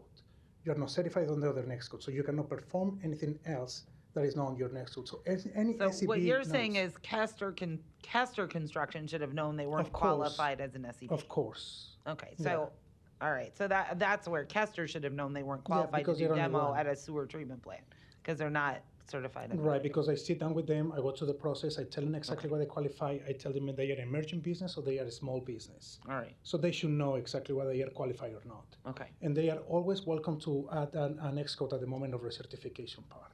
Thank you. Ryan, can you help clarify any of the questions that I've answered? Ryan Weeson, Assistant City Attorney. I'll only add that under the Omaha Municipal Code, the SCB program has definitions in it, and those definitions specify that it is under the next code. So those are set forth in the Omaha Municipal Code.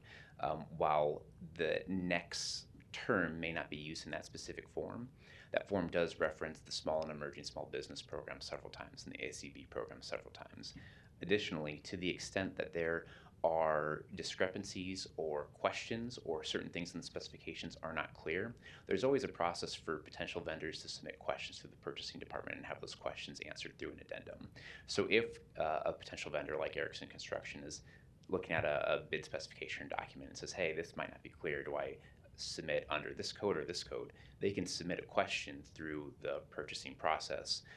All of those questions will be evaluated. Those questions and the answers to those questions will then be publicly posted as an addendum available to everyone, and they could have utilized that process if they weren't clear on something as well. Could you call and say, is Kessler Construction a qualified SEB for demolition? I suppose you could call the Human Rights and Relations Department and ask that question, and Mr. Espinoza or somebody else would give an answer to that. Okay. You have to state your name again. Yeah, so basically they didn't apply for demolition, so they are not an SCB authorized. Oh, sorry. Human Rights and Relations, Christian Espinosa. Thank you, Ryan. Sorry. Okay, the question was, could somebody call you in and say, is this person on the list for this job, for this line of work? Yeah, they can call me anytime. I can let them know. All right, Yeah, thank and we you. have a search. No, I understand, and if you get Public Works will refer to you, but okay, thank you, I appreciate that. So, I have no. Could I say one more thing? Or, sorry. Floor is yours, Ms. Melton. Okay. I guess this is Jenny Erickson again. One thing we'd like to say is in the plans, the specifications that came out with this project to bid, nowhere in those documents did it state the NAICS codes. We did not ask any questions because we've always used this form. We write the identified scope. We've always referenced the City of Omaha products and services classification. So the common knowledge thing, I guess we do a lot of work with the City of Omaha. We've been around for 40 years doing this. We've always referenced the City of Omaha products and services classification. So I wouldn't say that's general knowledge to contractors because we've always gone with the scope of work, not the classification or the code. And nowhere on here does it say on this document in particular that we had to fill out, nowhere does it say we needed to reference the NAICS versus the City of Omaha code. Most heartburn is that I don't think this was your fault or that you had any knowledge, but when you do your sub, when you have your Kessler should have told you I can't be counted as an SEB. Well, and he referenced it as being a contractor of Public Works construction as well.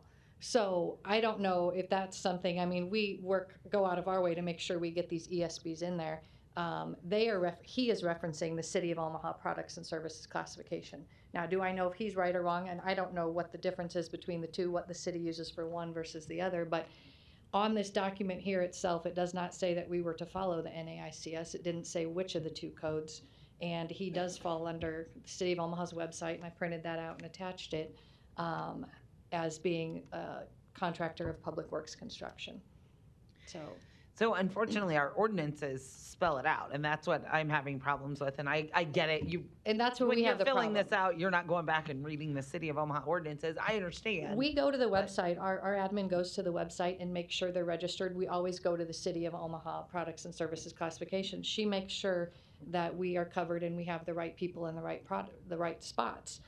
We haven't referenced the NAICS ones in the past. So that has never been a problem in anything we've done. And like I said here, it doesn't say on the form which ones we're supposed to be going with. I mean, I guess what I would say moving forward, always make sure that your sub should be able to tell you though what they're registered as.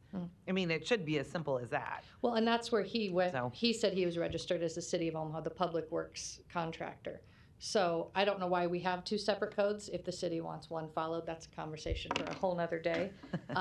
But that's where I don't know us. what the products and services are. Why would we? I don't know why we would ever. That's use in the that attachment one, I sent. If you go, you look at the code that these ESBs are registered under through the City of Omaha. So that's a whole separate thing that they're under through this ESB program. And I'm gonna yield the floor. I may have more questions about that, but Councilmember Palermo may address those. If he doesn't, I'll turn my light back on. Mr. Palermo, you're recognized. Thank you, Mr. President. And just when I believe I I understand. I look through the 42 pages of documents and I find myself confused. So I may not answer your questions, but I do have some. Yeah. Not for you first, though, ma'am. You Okay. can have a seat. HR&R, who would like to come up? Maybe Jared, take away that hug and some tough questions. Christian Espinosa, Human Rights and Relations. Okay, so I'm following along, and we could pull somebody out of the crowd and make them an SEB. And there's two different codes you can apply to be an SEB. Or let me take that back. I'll let you answer that. So an SEB comes to you as a qualified SEB that we know the city of Omaha is lacking across the board. And they say, I can do anything. I can do anything in construction. Here's the equipment I have. What codes would you recommend that I put down? What do you tell them? I would not recommend myself any codes. I would say just make sure that you are covered enough to do all the work that you do. For example, if somebody does concrete, they can do site preparation at the same time because they have a slow skiller or any other equipment that they can do both. So there's like I will post all the codes and say like this is the examples that you can do. This is the type of work that you will do. You choose your codes. There are some codes, for example, electricians. There is no way around. You have to have your license and you have to have your next code. There is no I can do and I cannot do that because we have specific certifications for that, right? Plumbing is another example for that. So that's the reason we use the next codes because we need certifications. We cannot go all the other places. There are some people that might say like, I do landscaping. Like, okay, fine, you can do it, you have the equipment and I can look at your taxes, then you can get certificate. It's up to them. I would not recommend myself to put codes here and there because I need to make sure that they give me the information. Well, let's use the first example that you mentioned, which was concrete. And I would venture to say that if an SEB came to you and said, we can do concrete, that'd mean they'd have a dump truck, probably a skid loader. Right.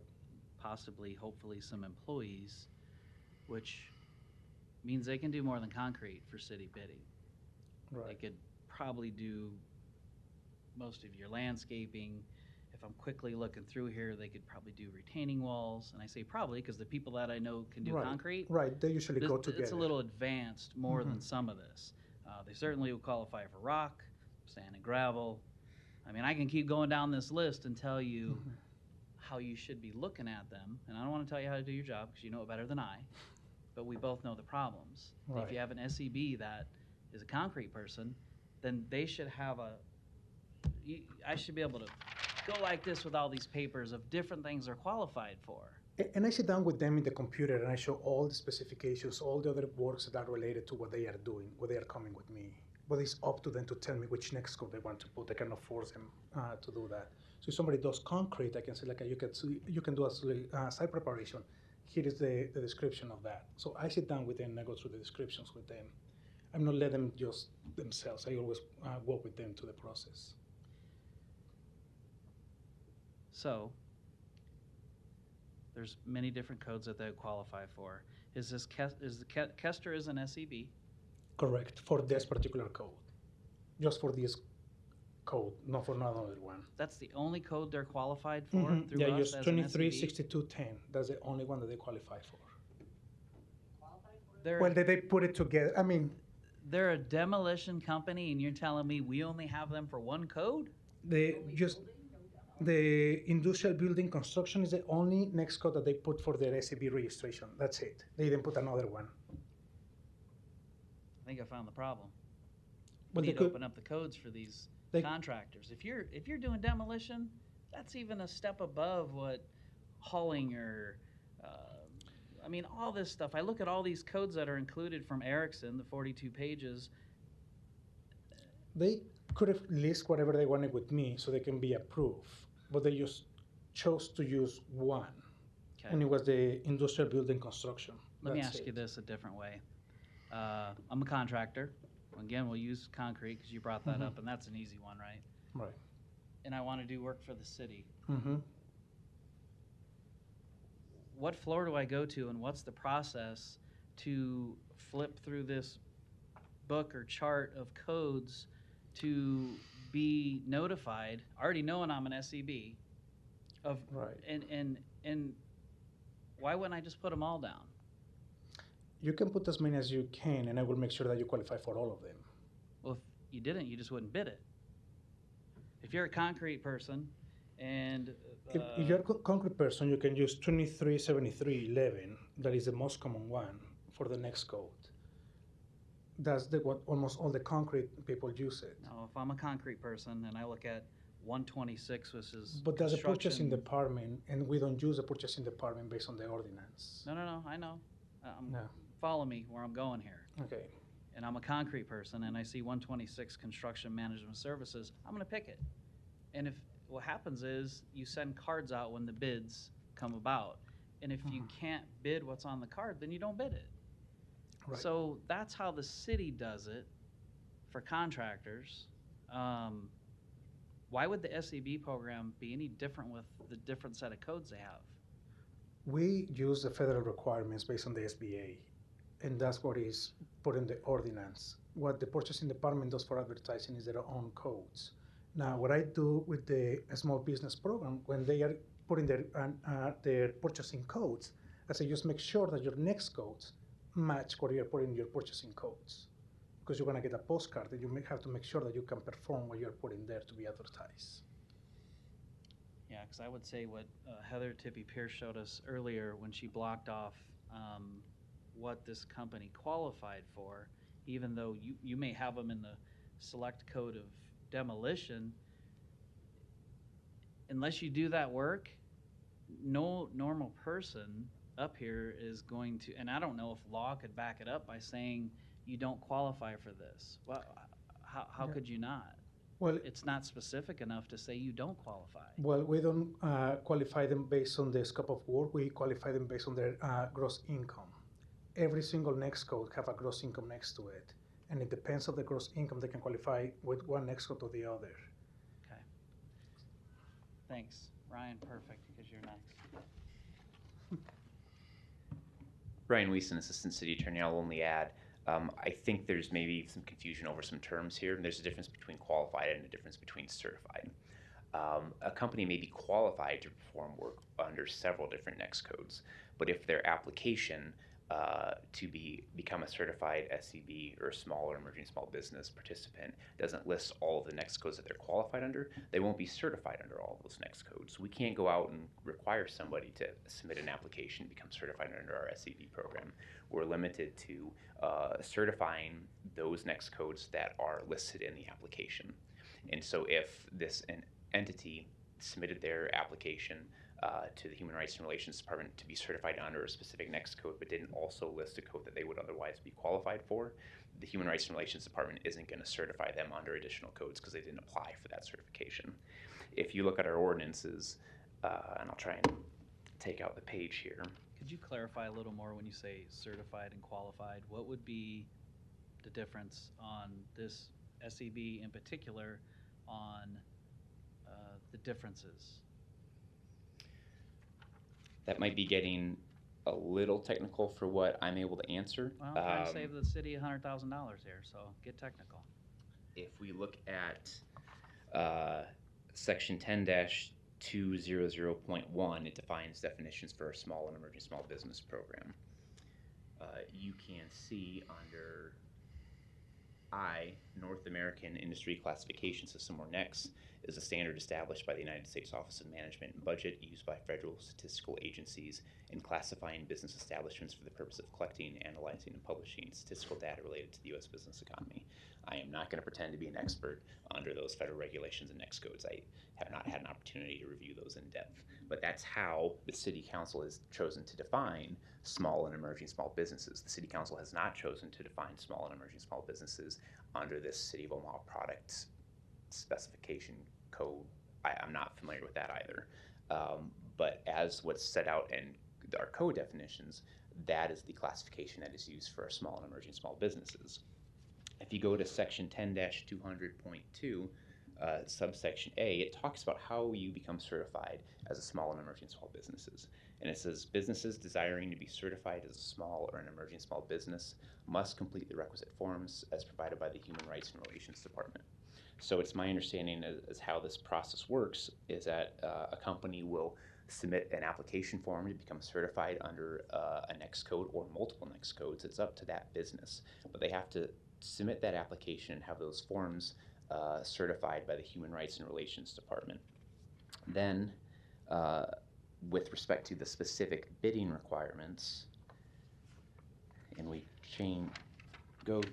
switch to Omaha Municipal Code, section 10-200.4, paragraph A, and it says documentation must be submitted at the time the bid is opened. If a bidder or any of its designated subcontractors, in this case it's a subcontractor, desires to be considered as a small or an emerging small business, the requisite forms must be completed and approved by the Human Rights and Relations Department prior to the date of bid opening on the project for which they're submitting the bid. So in this case, if the subcontractor who was maybe qualified to perform demolition work or demolition work in a sewage treatment plant, they weren't certified at the time the bid was submitted. And that onus is on the subcontractor to submit the proper forms and be certified by the Human Rights and Relations Department prior to bid opening. And in this case, that wasn't done. Okay.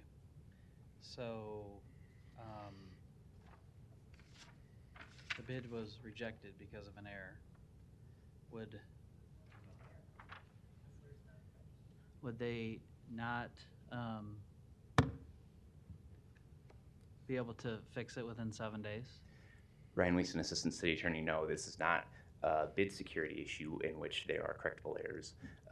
It is clearly stated in section 10-200.4, subparagraph A, that if documentation must be submitted at the time the bid is opened, there's no grace period of 7 days there. It doesn't say there's a correctable error, and it says quite clearly, if a bidder or any of its designated subcontractors, in this case it's a designated subcontractor, desires to be considered as a small or an emerging small business, the requisite forms must be completed and approved by the Human Rights and Relations Department prior to the date of bid opening. It doesn't say prior to or 7 days after. That language is not in the ordinance. Okay. Would you determine this to be a minor defect? No, I would not.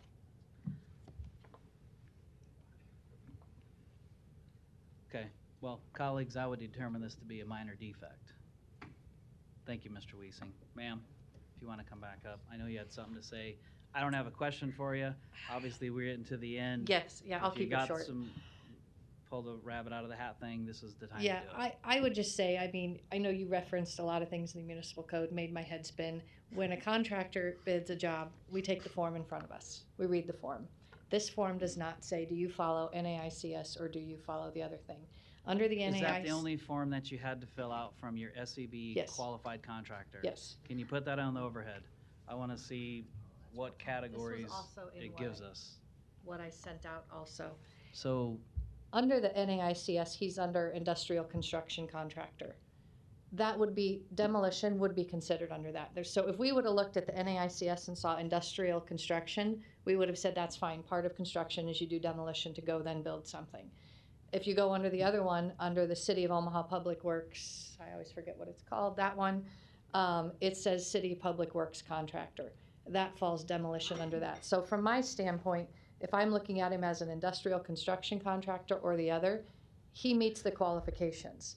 This doesn't specify which one I'm supposed to follow. So is it vague? Yes. Do I think it's worth pulling whatever our bid was? He remembers the things.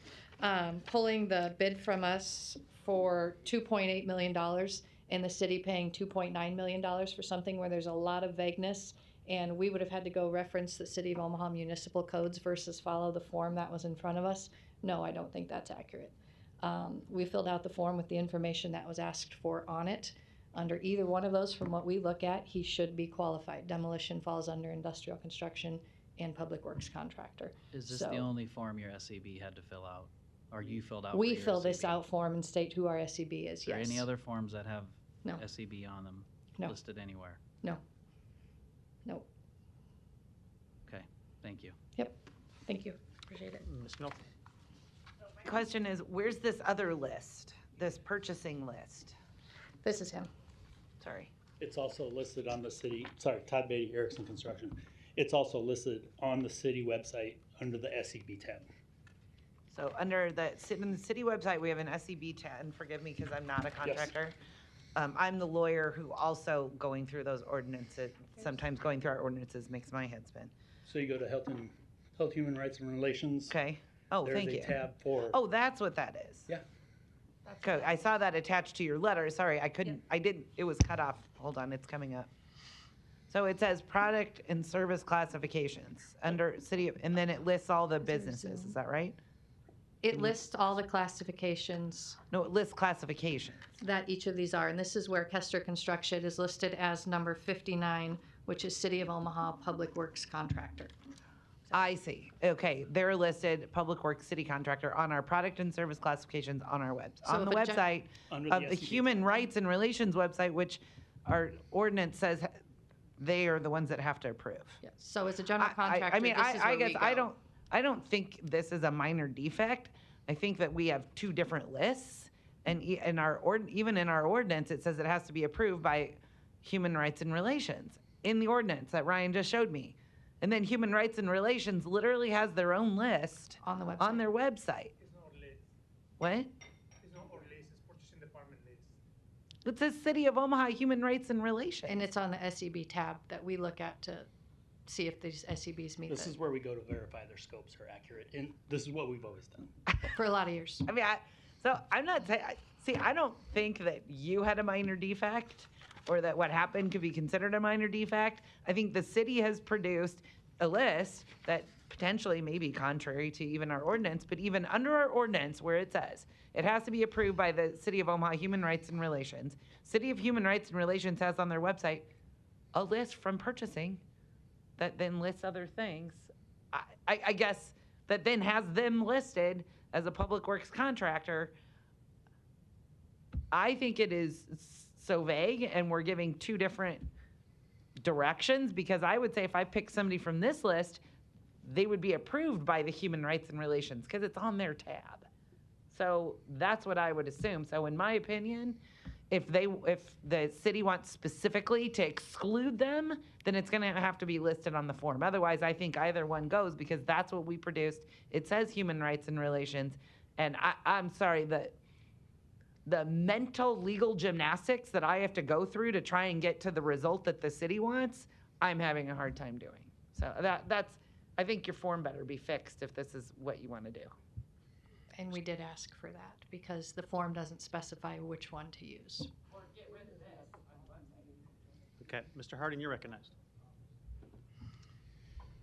I don't know that my question's relevant now, but let me ask either Ryan or Christian. So is Kessler only certified for the, I forgot the number, 22-0, whatever the... Christian Espinosa, Human Rights and Relations, yes. Are they only certified for the one that Heather Tippy Pierce showed us earlier? Yeah, for 236210, yes, that's the only one.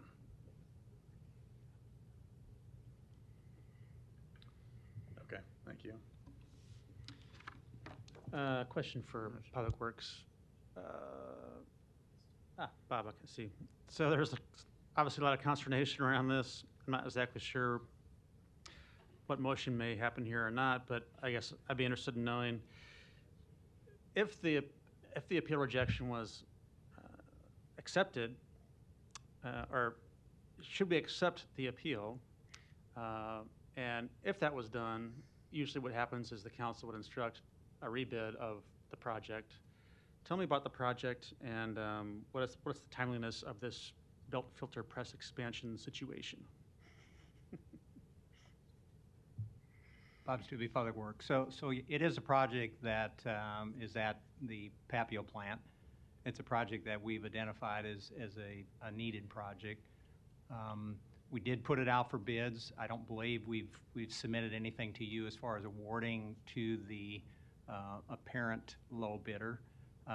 So it is something that I don't think we want to delay for a long time, but the potential is that you will still have to approve, or we will have to submit to you for approval the award to the acceptable low bidder. Which I believe is probably a couple weeks away, if I'm not mistaken. With regard to whether I have the authority, or maybe Ryan's up there to address another issue that may arise. Okay, go ahead, Ryan. Ryan Weason, Assistant City Attorney. The issue before the council today is solely whether to grant or deny the appeal. If the council were to grant the appeal, the rejected bid would simply be returned to the department, the Public Works Department in this case, for evaluation. I do not believe that the council, through the bid appeal rejection process, has the authority to direct the department to either rebid it or has the authority to direct the department to award it to anybody. You don't. Yeah. All we're doing is saying the Public Works could still pick somebody else. Correct. And the difficulty in that situation, if the appeal were regranted and this bid were to be sent back to the director or the Public Works Department, is that then we would then have a bidder who would not be certified under the Small and Emerging Small Business Ordinance for this work. And so we would have to evaluate the situation further to determine whether or not all bids should be rejected and the project can be rebid, or whether or not there is some other basis. But as it stands, regardless of whether the confusion of multiple lists are on the website, regardless of whether the form should be updated to provide clarity, we would then be faced with a situation where we would have a prospective low bidder that is in violation of our municipal code ordinances on small and emerging small businesses and the bid specifications. And so that would present another question that we would have to then evaluate and answer. Okay. Mr. Hardy.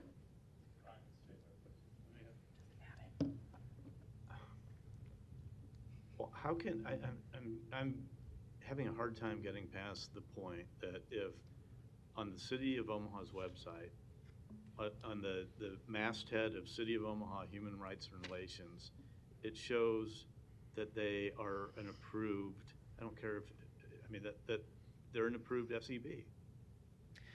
Ryan Weason, Assistant City Attorney. I don't believe that it necessarily shows that. I think it shows... What's the reason for that being up there? Well, it says product and services classifications, and I don't have the entire website in front of me. I was trying to bring it up on my phone. I think from what my understanding is, and maybe Mr. Espinoza can provide very clarity, or you can perhaps bring it up on your tablets, is there are two lists on the Human Rights and Relations website. There's one list of certified small and emerging small business providers under the NICS codes, and then there's this separate product and service classifications list. I'm not familiar with this product and service classifications list, so I don't know that I can provide you much information on it. I don't know where it comes from. I don't know why it's there. But I think that it's two separate lists. And just because there is this list on the Human Rights and Relations website doesn't necessarily mean that this list is therefore a certification by the City of Omaha or the Human Rights and Relations Department that the codes or entities listed, and I believe they're just codes. I don't believe, as I look through this list, that it actually lists subcontractors. It just lists different classifications. So Kester Construction, I believe is the entity, is not listed on this list. It lists mailing services, monitoring services home, different types of services that are defined as product and service classifications by the City of Omaha. What it doesn't say there is certified small and emerging small business companies or NICS codes. Okay. Okay. And I believe Mr. Stubbe is attempting to get my attention and may have more information. All right, I'll ask Mr. Stubbe something, then I'm going to ask Todd to come up.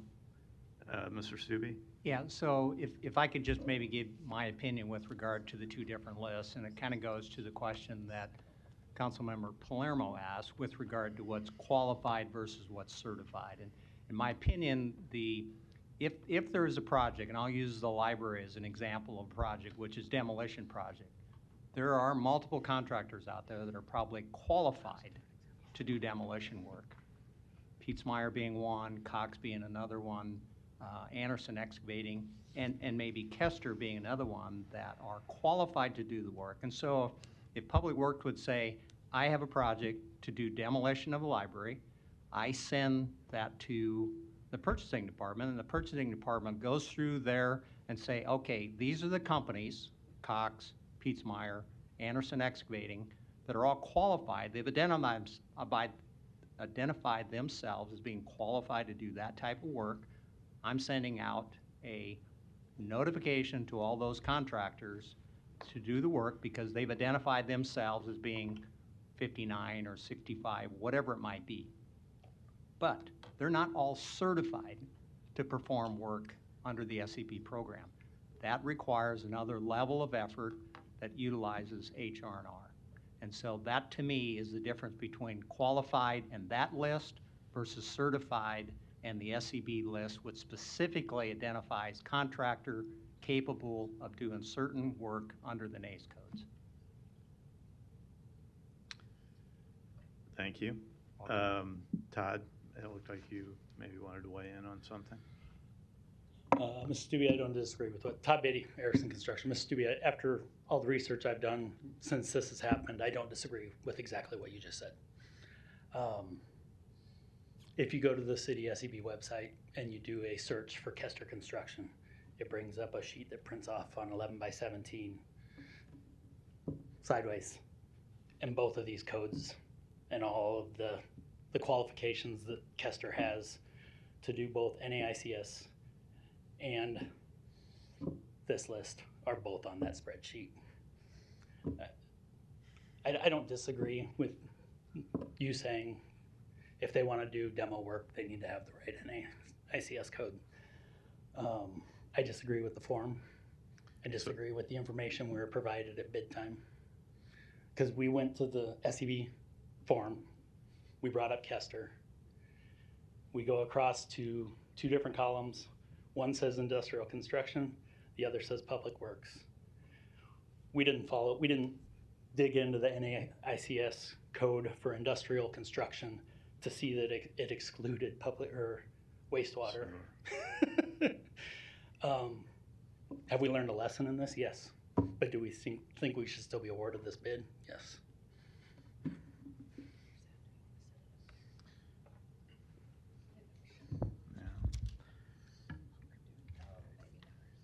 Yeah, I'm gonna see what Todd's got here. See if I can get this to focus. I don't know if it will or not. Take a second. Just let it sit for a second.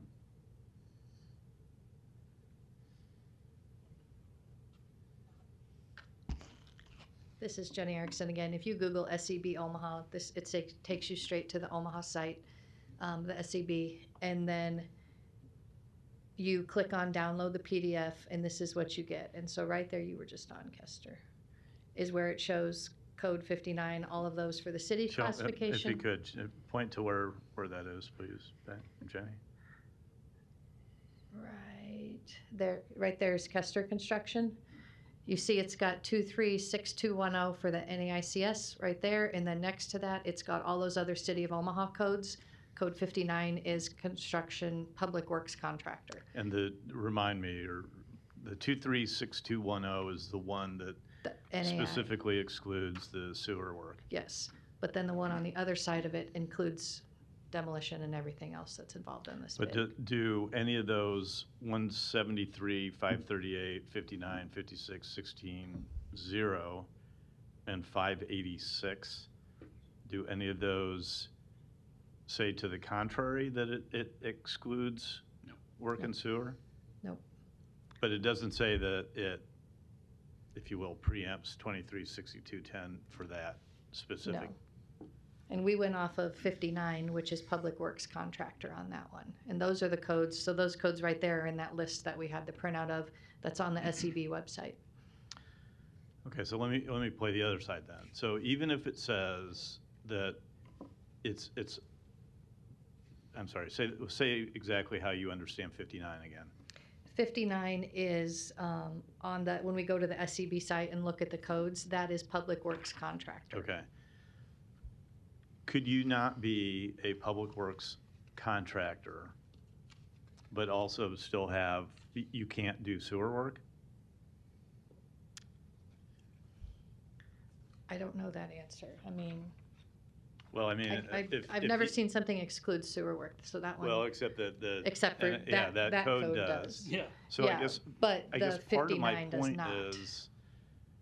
is that even if you're if you're approved for city public works work, Mhm. you might not have the ability to qualify for the subset, if you will, of that which is related to sewer work, because the NAISC code says otherwise. I guess I would go back and say he's not doing sewer-specific work.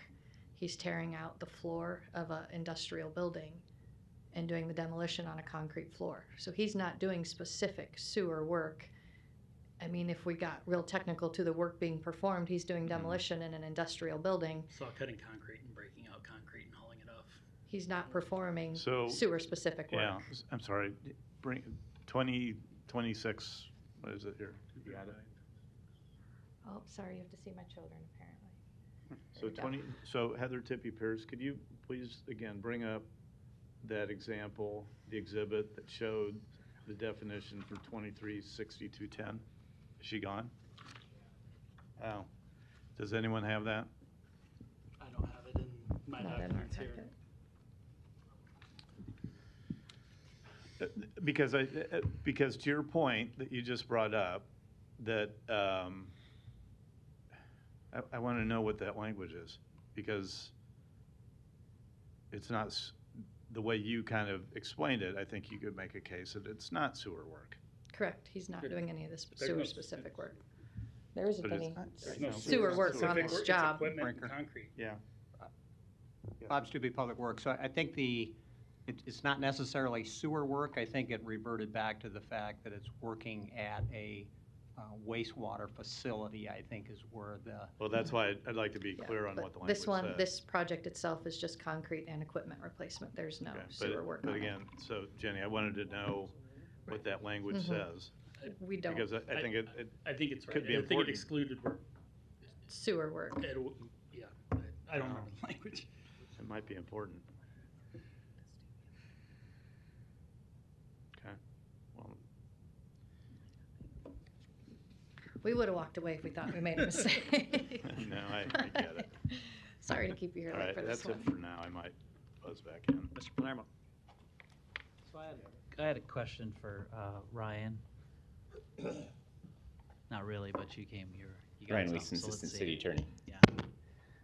I was able to just Google and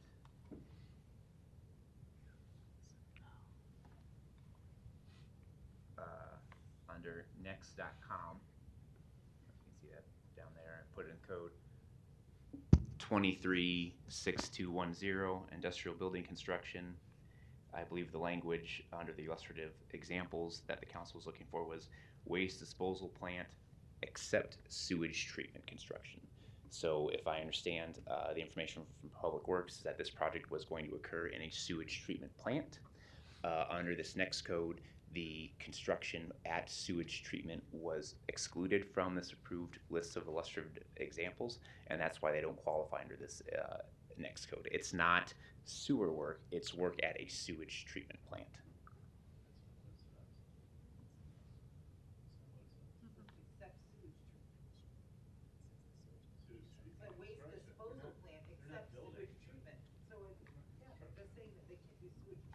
Mhm.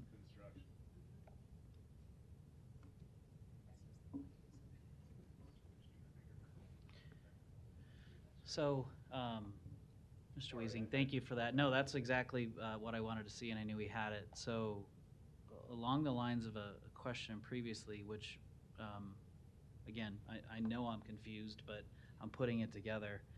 With the lines of what we've saw with not doing work in a sewage treatment plant, I have that as the contractor is not doing sewage treatment work. They're there for what their SEB title has them doing, because if we said that, then that means if you qualify as an electrician through the city of Omaha, whether through NAICS or for the codes you would pick out of the book, but that electrician work was done in a sewer treatment plant, you're not qualified as a sewer treatment person, but you're there as an electrician, and that's the same way I read that.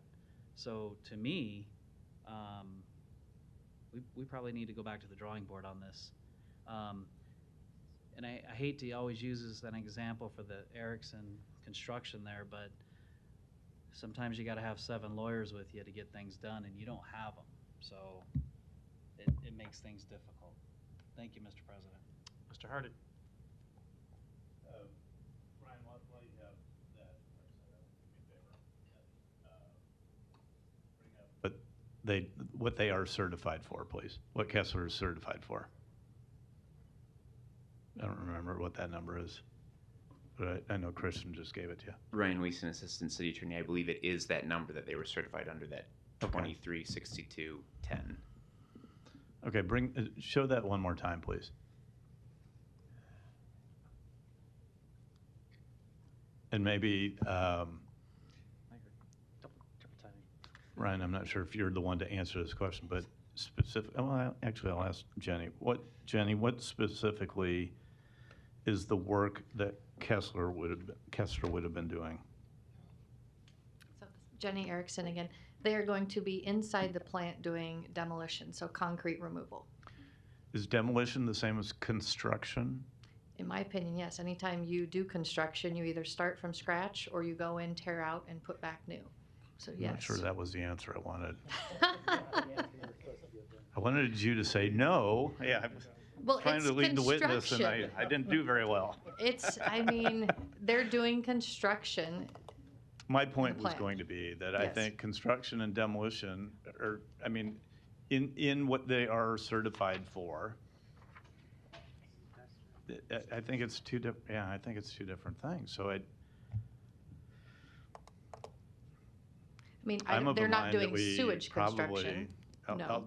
I know I've heard other whispers, but I'm not so sure I'm opposed to sending this back to Public Works. You want me to do that? I was gonna say. I'll do it. You know what? I'll do it. I'm going to make a motion to approve the appeal Grant the appeal. I'll second Or grant. granting the appeal. and send it back to Public Works. There's that motion in a second. It doesn't get you the contract. We're just sending it back. We get that. We get that. No further lights. Looks like we're down a member. I don't know if she's in the building.